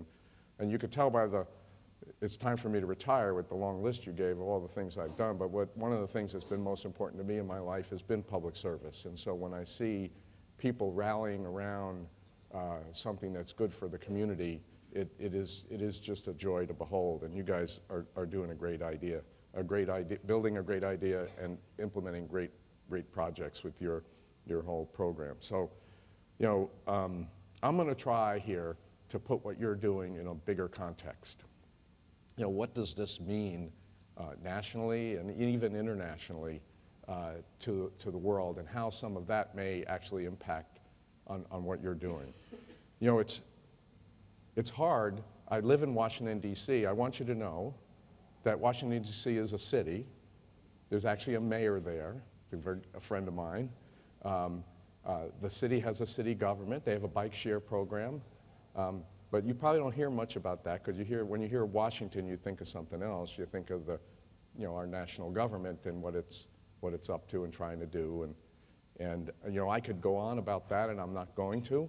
But I'm going to simply say that, because it's a setup for why it's important that you're doing what you're doing, is that even though I had the honor to work for the people of the United States on a number of occasions and try to use the resources that you provide through taxes, et cetera, in a meaningful and thoughtful way. What's going on in Washington right now is there's a lot of confusion as we change course and try to figure out what we're going to do about things like climate change or environmental policy or health care or all of these things. And so the country is trying to come to grips with that. And while that's going on, I think we're going to probably, on just a safe assumption, see a continuation of some confusion for some time. So I think because of that, it is even more important that local governments, step up and continue to work with the citizens at the on-the-ground level, where the clear understanding exists of what needs to get done and how we can get it done. And I'm hoping that someday that feeds back in the feedback loop to the national elected officials, whoever they are, and that feedback of can get it done will help inform national public policy over the long haul. So we have to think of the long haul. I think of the long haul. But some of the programs that are pretty important are on the chopping block, and we have to think about how would we proceed without them, whether they're community development block grant funds or grant funds that EPA has for states and local governments. So those things we're going to have to work through. But that's no reason to stop or worry or even fret. On how that's happened, because on its face you might say, oh my goodness, how are we going to work on some of these things if we don't have those resources? Well, I can tell you, you're doing it without it. You're doing it with it, but without it you also have momentum. And this is what gives me so much confidence in the future, is the amount of work that goes on at the local level. The best job I ever had was working for a mayor, and I did the capital budget for the city of Baltimore. We worked very hard to steward every penny that we had to do thoughtful and meaningful things. Every year I spent weeks on end going around to every community association, this was in the city of Baltimore. Every city association explaining what was going to be in the capital budget. I made presentations in bars, I made presentations in basements, I made presentations in people's living rooms. That was fun. That was fun, trying to explain the capital budget so when the time came to vote on whether we had to have a bond issue or not, people understood what they were voting on. That is real public service that I really thoroughly enjoyed. And I think I mentioned to Melinda and the mayor last night when I saw them that I actually won a silver medal in pothole filling at our Public Works rodeo. You Public Works folks in the room, even planners can do it if you train them. A lot of training. But cities, so we have a great foundation in the country, a great foundation of activism and work going on at the local level on sustainability. And sustainability and climate change is something I work a lot on, are intimately related. And climate change is one of the key things we worry about in the broader sustainability of the world. And so where do city actions fit into that bigger scheme? Well, you guys have the Sustainability Commission, and it is, then you gave yourself the scorecard here on the table, and you're doing great work. You're on top of moving toward those 2020 goals. Things like the PACE program, the Property Assessed Clean Energy program that allows some financing for energy efficiency and clean energy at the water conservation projects. How to look at water conservation. You know, this is not a water-starved part of the country like some parts of the West are, but water conservation is really important because we use a lot of energy when we move water around, you know, or heat it up. And so I was sitting at a table. You guys know this is coming, don't you? You can hear it coming, don't you? So I was sitting at a table with some high school students, and I asked them to help me figure out how much energy it takes in a hot water heater in British thermal units. This was they're STEM students, so I'm trying to get them going here. How much energy does it take to heat a hot water heater of 40 gallons with water coming in at 60 degrees and you want it to be 110 degrees Fahrenheit? So somebody just scream out the answer. 16,000 BTUs. 16,000 BTUs, one hot water heater every day. So multiply the number. I don't have the number. Thank you guys for helping me out on that. Yes. So think about that. You know, and when most of the water comes in your house, you're heating it up. You know, whether it's for dishwashing or whether it's for bathing or whether it's for washing clothes. You're heating all that water up that comes into your house, and just in the hot water heater alone, if you know that heating those 40 gallons up to 110 degrees is 16,000 BTUs. And so think about you know how much you could reduce. Well, multiply that by the number of hot water heaters. Probably, maybe there's almost 100,000 hot water heaters in the metropolitan area. So you can see how quickly it gets into the trillions of BTUs. So my point is that there's this interconnection on this point between water and energy and sustainability. You want to use less water because we need it in the environment. We use less that could possibly get polluted, and less strain on the wastewater treatment plant, but it also is using energy. So when you start thinking about sustainability, you start thinking about how all these things interconnect and what you can do even in your own home to reduce it. And you guys are doing that. You're promoting green roofs. There's great cross-cut of one right here. Recycling, more tree canopies that reduce that urban heat island. All of these things are really important. The Fringe of Fourche Creek and the Audubon Society, our folks are working on this with you. You have one of the largest urban wetland systems in the country here. That system has all other kinds of many other benefits, including from recreation to bird watching and wildlife, canoeing and kayaking, but also it helps flood control downstream, in the Arkansas River and further south into the Mississippi. You're in the Mississippi flyway for migration of birds. And so what you do here on that habitat, on that environment, helps that bigger thing that's happening on the North American continent. Even as you vegetate inside the city, you're creating the ability for that. So stormwater runoff, as the mayor mentioned, is also a big issue in terms of the pollutants that get washed off when it rains. It just happens. We're not going to sweep the streets every day, so things get on the street, things leak out of cars. So, having green infrastructure where some of this can be captured in soil and processed by the biological processes in soils and then percolated into the groundwater. All these things are great. They're good. Cities like Little Rock are doing it. you guys are doing it, and we walked around and looked at some last night. It's really, not only is it doing that service to the water and to the wildlife, but it's also making the street more attractive and livable and walkable. So you're not alone in doing these kinds of things. You're marching on the path. You're celebrating some of that today, but you're not alone. Other cities are doing some of these things as well. Some examples, 30 cities recently, and the number tends to grow, tending to grow, have reached out to automobile makers and said, you know, if we put all of our purchasing of vehicles together, what kind of price could you give us on electric vehicles for our city? And so I think they're going for trying to get 100,000 electric vehicles over a number of years, but they're also looking at street sweepers and trash hauling trucks and school buses. You know, all of these things are becoming to be available in electric form, and they are costly, but if you can get a larger purchase, you can reduce the price. And so the automobile industry is actually trying to react to this and see how they can help. There are 25 cities who've agreed to work toward going 100% recycled energy, renewable energy.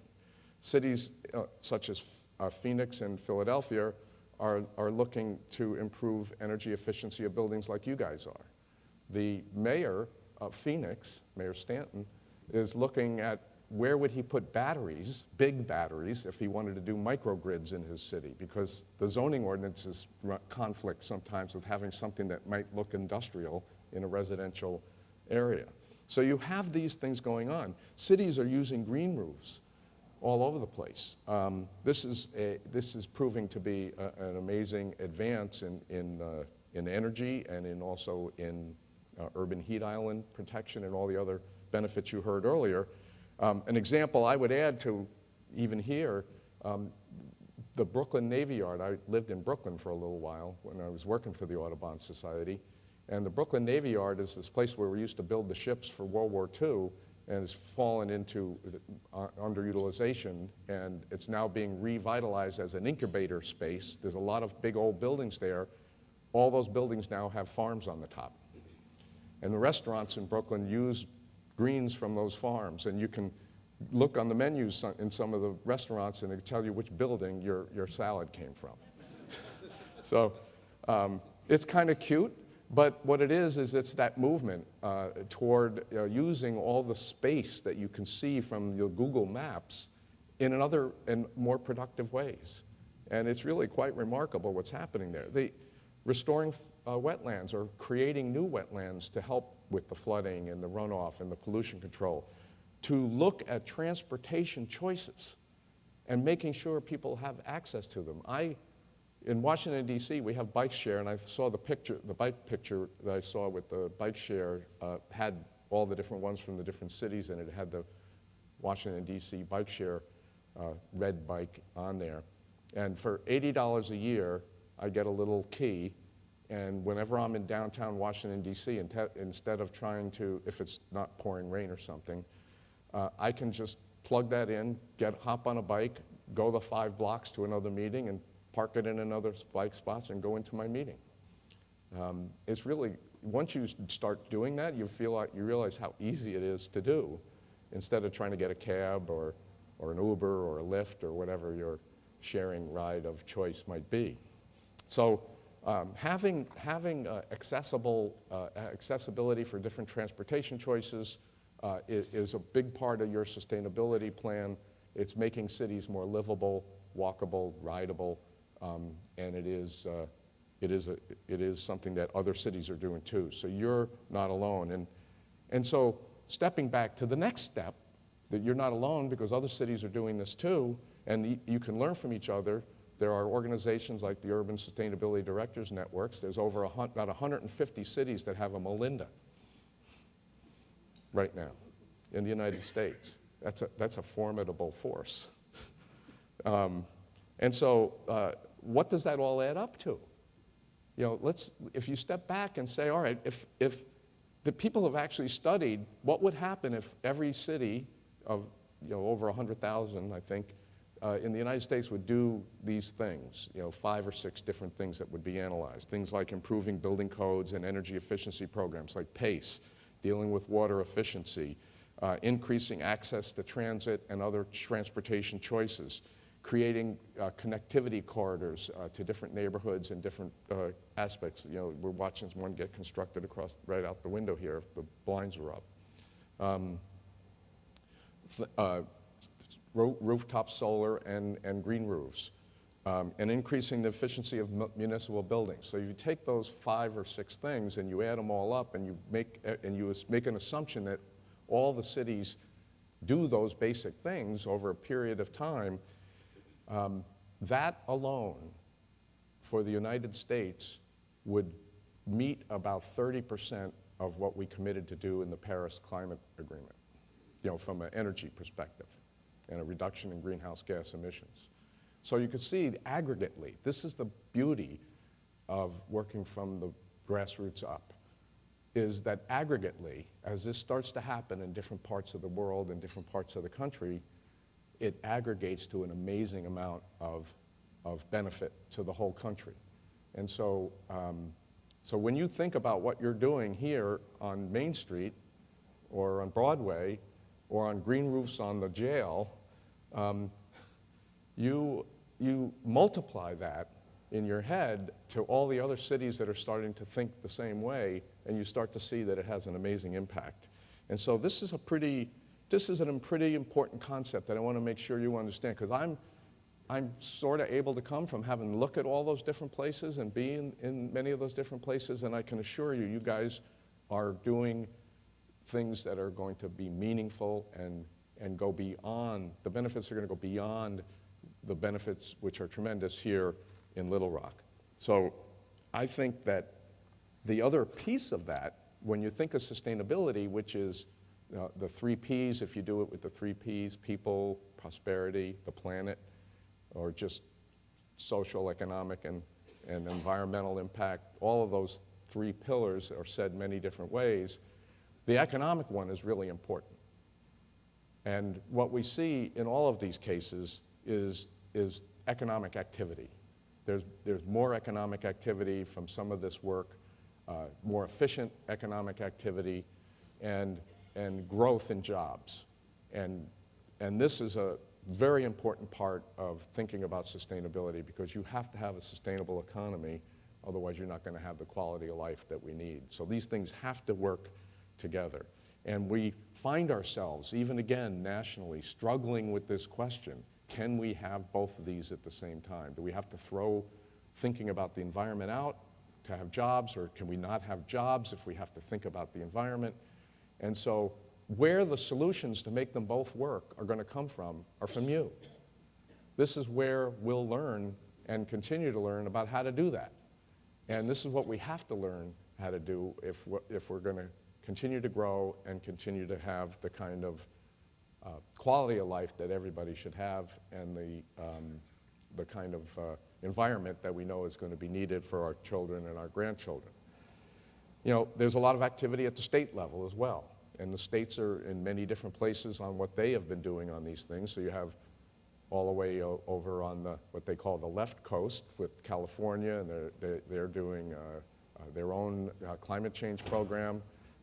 You have other states in the rest of the country doing energy management plans. So trying to keep an eye on what's going on in the state capitol. I think that's near here, isn't it? Oh, there it is. And how that can be helped and influenced by the work you're doing here to help policies put more wind in the sails of what goes on at the local level. And it's different in every state on how that transpires, but I would offer that you should continue to work on that. The other thing, so you're not alone in the cities. If the cities all do these things together, it aggregates up something pretty substantial at the national level. But you're also not alone. Cities are not alone because businesses are doing it. We just saw Davis Rubber get an award here for the recycling, which is great. It's great. But you'll find, in addition to that, virtually every Fortune 500 company in the United States has a chief sustainability officer. In the executive suite of the, not all of them, but almost all of them have one. Sustainability is being incorporated into the fabric of corporate long-term planning in ways that I hadn't even realized when I was at EPA. Now I'm in a nonprofit that tries to work with businesses, how deeply felt and penetrated that has become. And so, again, all companies are not in the same place, but the volume of work, the ideas that are being generated there are not insubstantial. Last week, my organization had a climate leadership conference in Chicago where we gave out awards to 10 companies for their greening of their supply chain. You know, all the things that they buy as companies. Can they ask the people who are making things for them to improve their sustainability? Can we look at what their greenhouse gas emissions? Nearby here, L'Oreal, as you've already mentioned, is doing work with solar power. And they've got a goal to reduce their greenhouse gas emissions.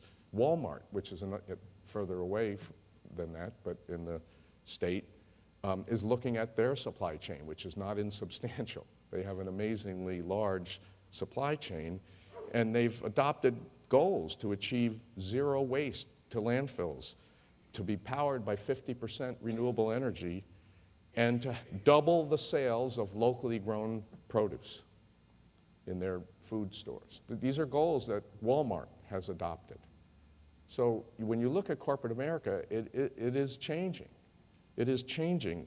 And I had the luck to sit in on a little chat with Bill Ford, who's the chairman of the Ford Motor Company, about a month and a half ago. And he's experimenting at his assembly line to, not only do they have a green roof, but they're experimenting with capturing carbon from the heating units that they use for the paint and everything to seal on the cars. They put them through these heating rooms, which uses a lot of energy, and it's mostly natural gas. They're trying to collect that carbon, make it into a plastic, and then make auto parts with it, and put the auto parts into the cars. He thinks in 5 years he'll be able to do this. He's spending money to do that. Now, these things are not the kinds of things you would normally think of that's going on. So where I'm going in the end of this chat before doing some discussion is that thinking about what cities are doing at that neighborhood and community level, thinking about what businesses are doing, there's the opportunity for partnership, I think, is stronger than it's ever been. I know you're looking for sponsors for some of the food program we were talking about earlier. That's one thing, sponsorships, but companies are actually implementing things as well. And so one of the areas that I'm working pretty hard in right now in my nonprofit is to bring cities and companies together, at least at the national level, to talk about some ideas that can then be scalable around the country. So we've created, for instance, and the mayor knows about this, an alliance. We've created an alliance with the U.S. Conference of Mayors, which has 1,300 members, I believe. And we have a steering committee of some mayors and some businesses. The businesses that are on our steering committee are like J.P. Morgan, Duke Energy. And so we're trying to get these ideas that are working for both, that can work together, that we can then write about as a think tank and extend that information to the rest of the country.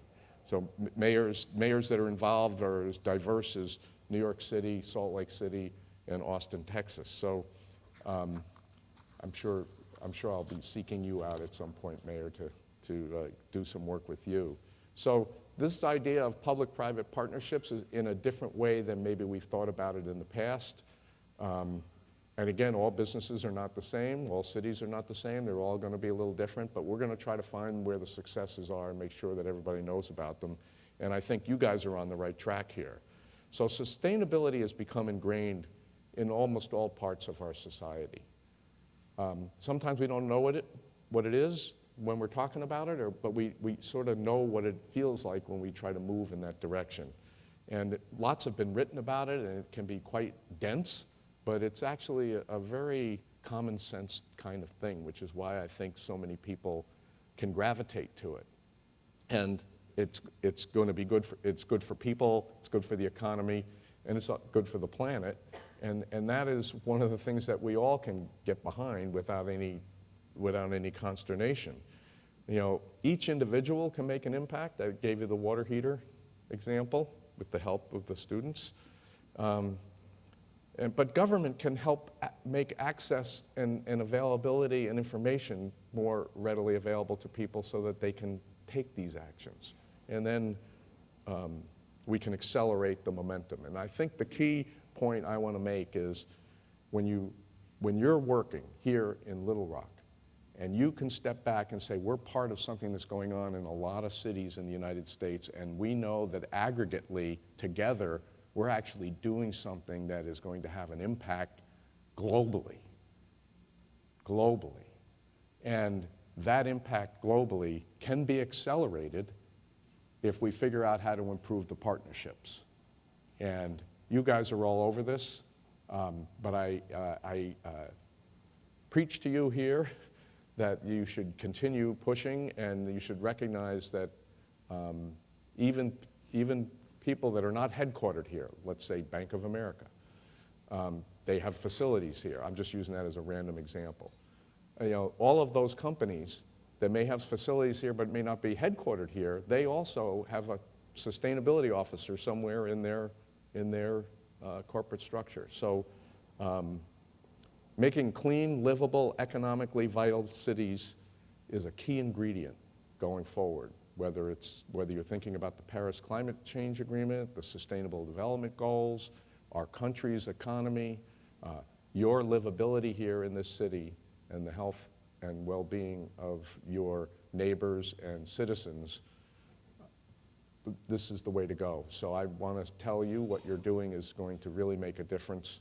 It is making a difference, and I thank you, Mayor, for inviting me today to preach a little bit, I'm certain, to the choir. Thank you.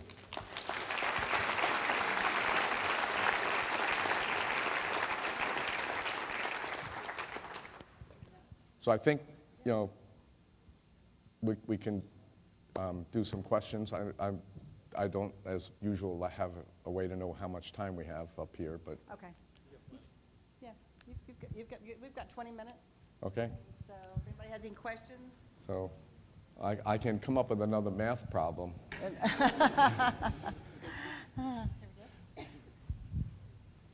Hi, my name is Emily Kearns, and I'm with Audubon, Arkansas. I have a question about how do you think communities, cities, what cities can do to make these sustainability issues more available to communities of color and to impoverished communities? Yeah. Well, this is an issue. This issue of equity and of environmental justice is an important one. The mayors that I meet with in this alliance I was mentioning, this is a priority to them. How do we make sure that the benefits are equally distributed as we make our communities more sustainable? One of the reasons I went to work at the National Audubon Society back 15 years ago was because we were trying to build nature education facilities in communities of color. And so when I was over there yesterday, I stopped by, I was blown away watching the after-school program. So I think we need to, it's a two-way thing here where we need to expose everybody to the natural world and what is possible, but we need to take care when we're implementing things that we consider how they affect all the different communities. And the best thing I can say as a former city planner is that is block by block kind of work, and you really have to stick to it. But there's a public health component to this that I think is important. There's a jobs component of this that is important. And so if the public health benefits of pollution control and reduced emissions from vehicles or bus traffic, if that is not equitably distributed, or if the benefits aren't accrued to all the communities, you're not going to have their hearts when it comes time to make some decisions. And educating folks, one way is a good way, but also the acts of how things are implemented, I think, speak volumes to people on how things are going. So it's doable, but it has to be in front of mind. But you guys are doing great work trying to reach out to the community over there, and I think that it looks good. But that's just the beginning. That's just the beginning.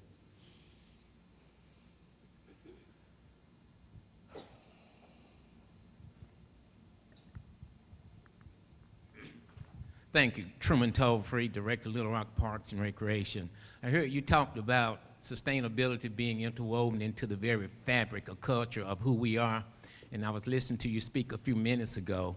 On a national scale and on a basis of 1 to 10, in terms of the educational component, in terms of what we're actually doing and getting accomplished, where would you say that we are as a country in terms of sustainability? Well, you know, that's a tough question. I would say we're better than. I was going to say it may not even be a fair question. Well, I think if you're toiling at trying to make your community sustainable, one of those. I'm going to expose myself as a Star Trek fan here. One of those things that Captain Kirk often did was ask the question to the computer that the computer couldn't answer, right? And then it would blow up. So, of course, that doesn't really happen in real life. The computer, makes you blow up. But here's the thing. Here's the question. Can you have a sustainable community inside not a sustainable world? Right? So forget the United States for a minute. Is our world, as it's currently going, sustainable? All right? There's an argument that can be made that I don't think so. On the other hand, then how can Little Rock be sustainable? It's in that world. So why don't we just give up?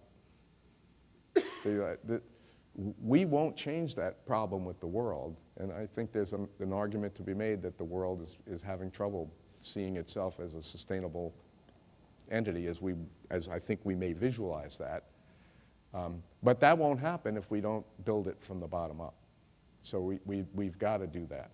We've got to do that. And I think there's very difficult choices over the long haul.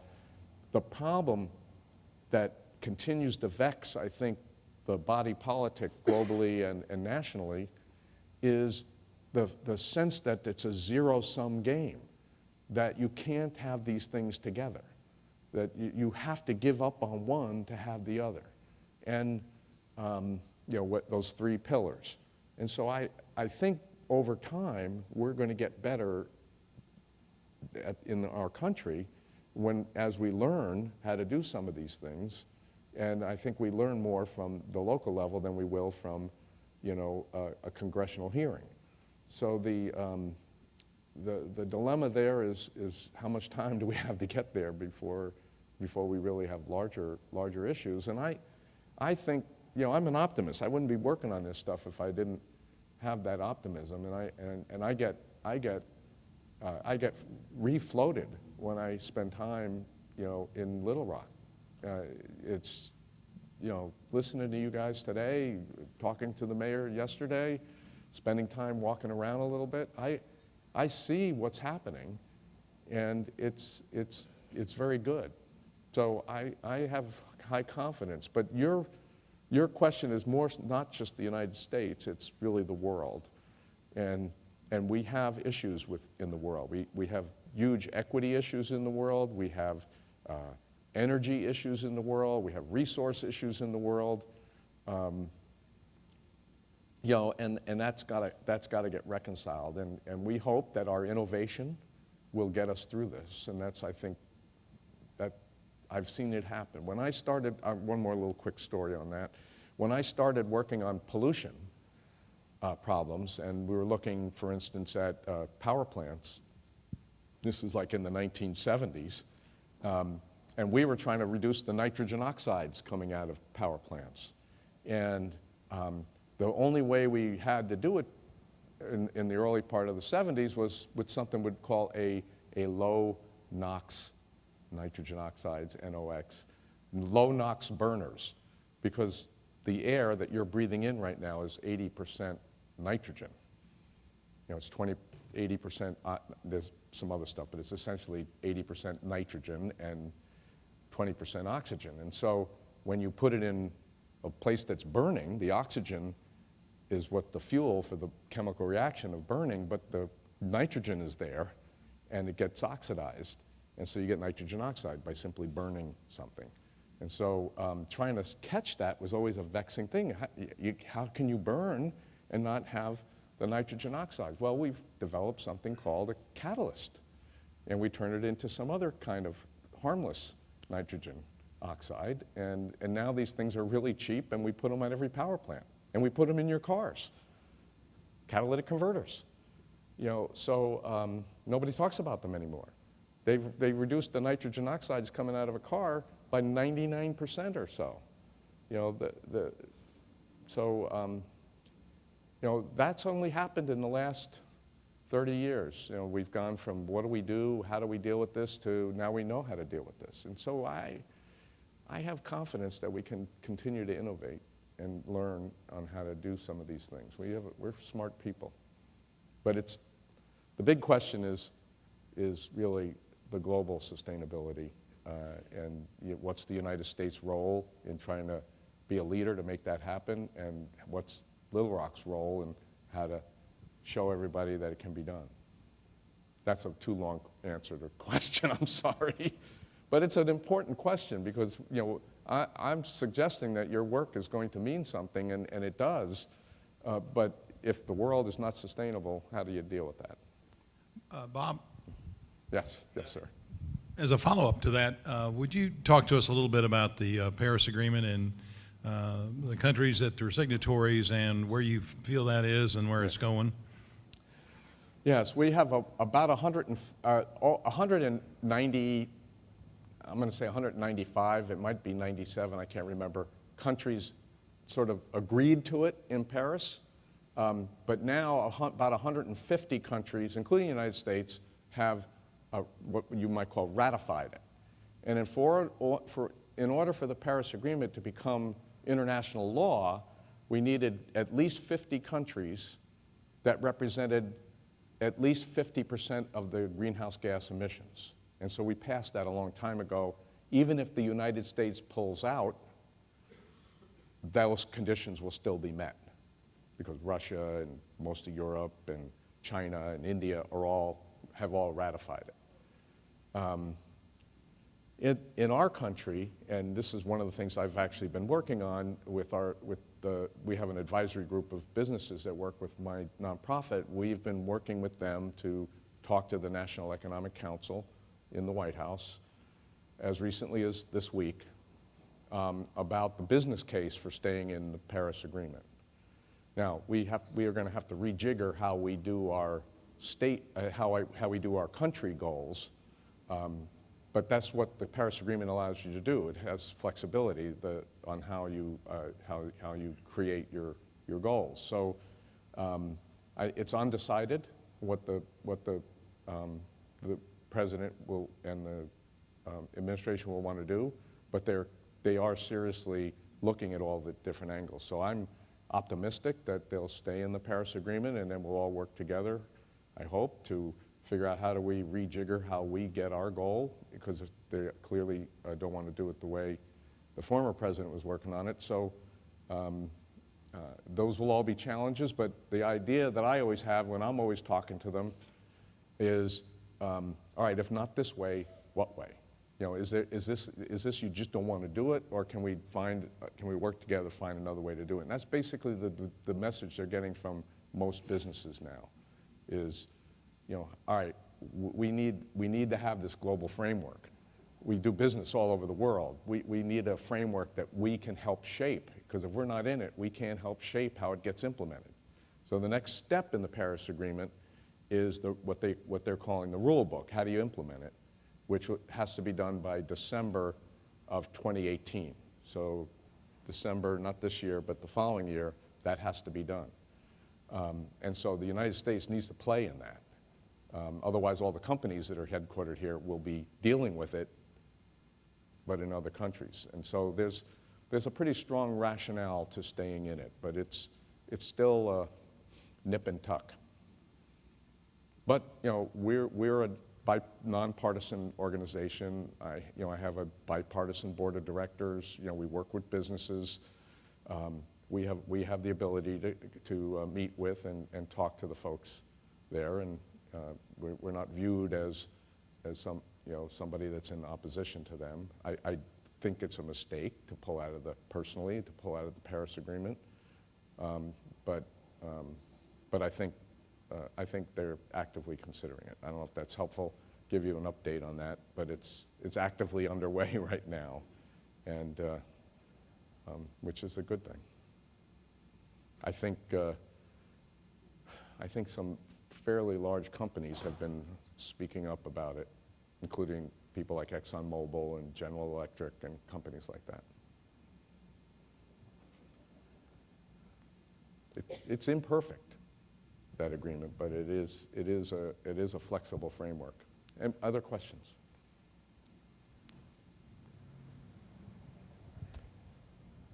Well, if there are no other questions, let's give a big round of applause to Bob Percisepi. Bob, thank you. Thank you very much. We're glad to have you back here in Little Rock and want you to come back soon. Again, thank you. Thank you. Okay, we're ready for wrap up. I'm going to ask Melinda to come up and close us out. Melinda? Okay, well, there are just some, as you all know, there's some housekeeping items. One thing I would like to do, I would like to ask Claire to please stand. The City of Little Rock is working with Claire on a Clinton School project. We think it's pretty important. Mark Webb and I've been talking with Claire and meeting with Claire, so I would like for you to take a moment and let everyone know what you're doing. Good afternoon, everyone. Thank you, Melinda, for giving me a minute to talk about this project. I'm interested in sustainability because I love food. Love it, love to eat it, love to grow it, and I bet a lot of you guys also really like food. That's kind of one thing we all share in common.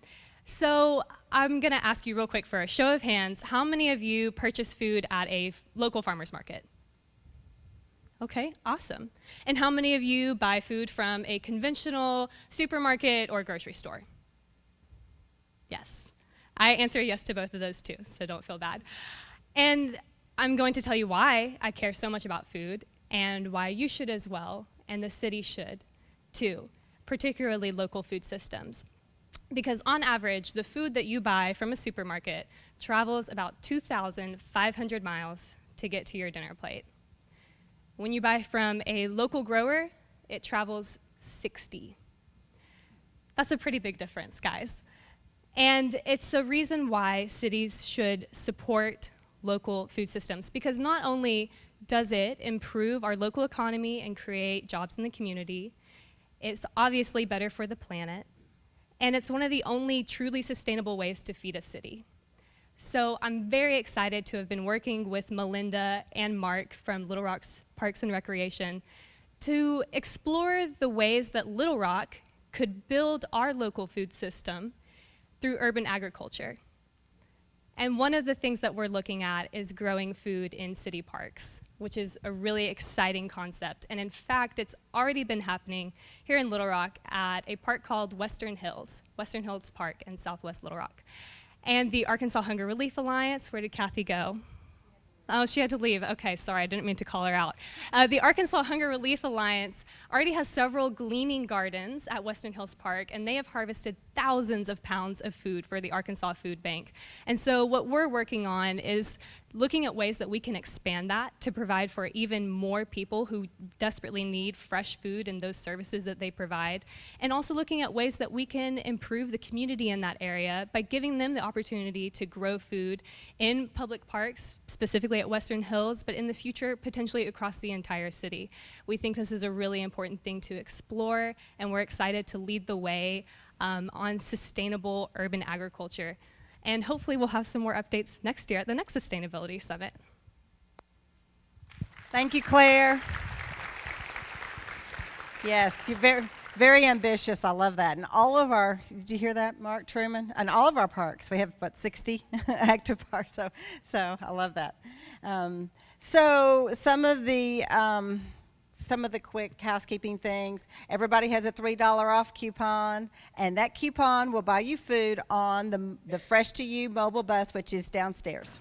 Since we've been in here, we've made the ballards go down, and the bus has been parked out front. So go check it out, go walk it, see what's going on there. It's super cool, it really is. And you have $3 worth. You can spend more money if you'd like, but we wanted you at least to just experience it.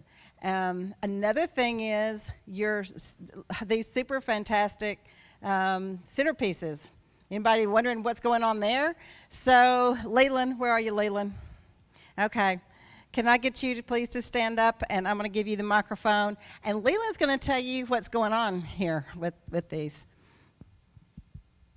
Okay, so I'm Leland Couch, a park planner for Little Rock Parks and Rec, and every year Melinda challenges me to come up with a different centerpiece, and it's becoming kind of a challenge. But this year we got with Saul Allman, Larry Allman at the local salvage yard or recycling plant, and all this material was going to be repurposed, but we just took it for a second, repurposed it for centerpieces.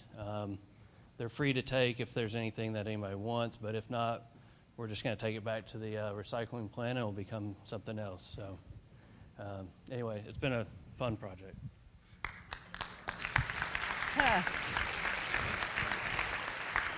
So Leland always has fun ideas, and so we got together on a Friday and made these things. Yeah, so they are for taking. This one has been, already have someone who wants this one. So it's somebody that I have to answer to, so they get it, okay? So anyway, so, but yeah, please take a centerpiece with you if you're interested. Brian Day, I think Brian had to leave also, but did he take his with him? Awesome, because he's going to display it out at the port. So if anybody's out at the Port Authority, you'll see Brian Day's centerpiece. Yes, Mark.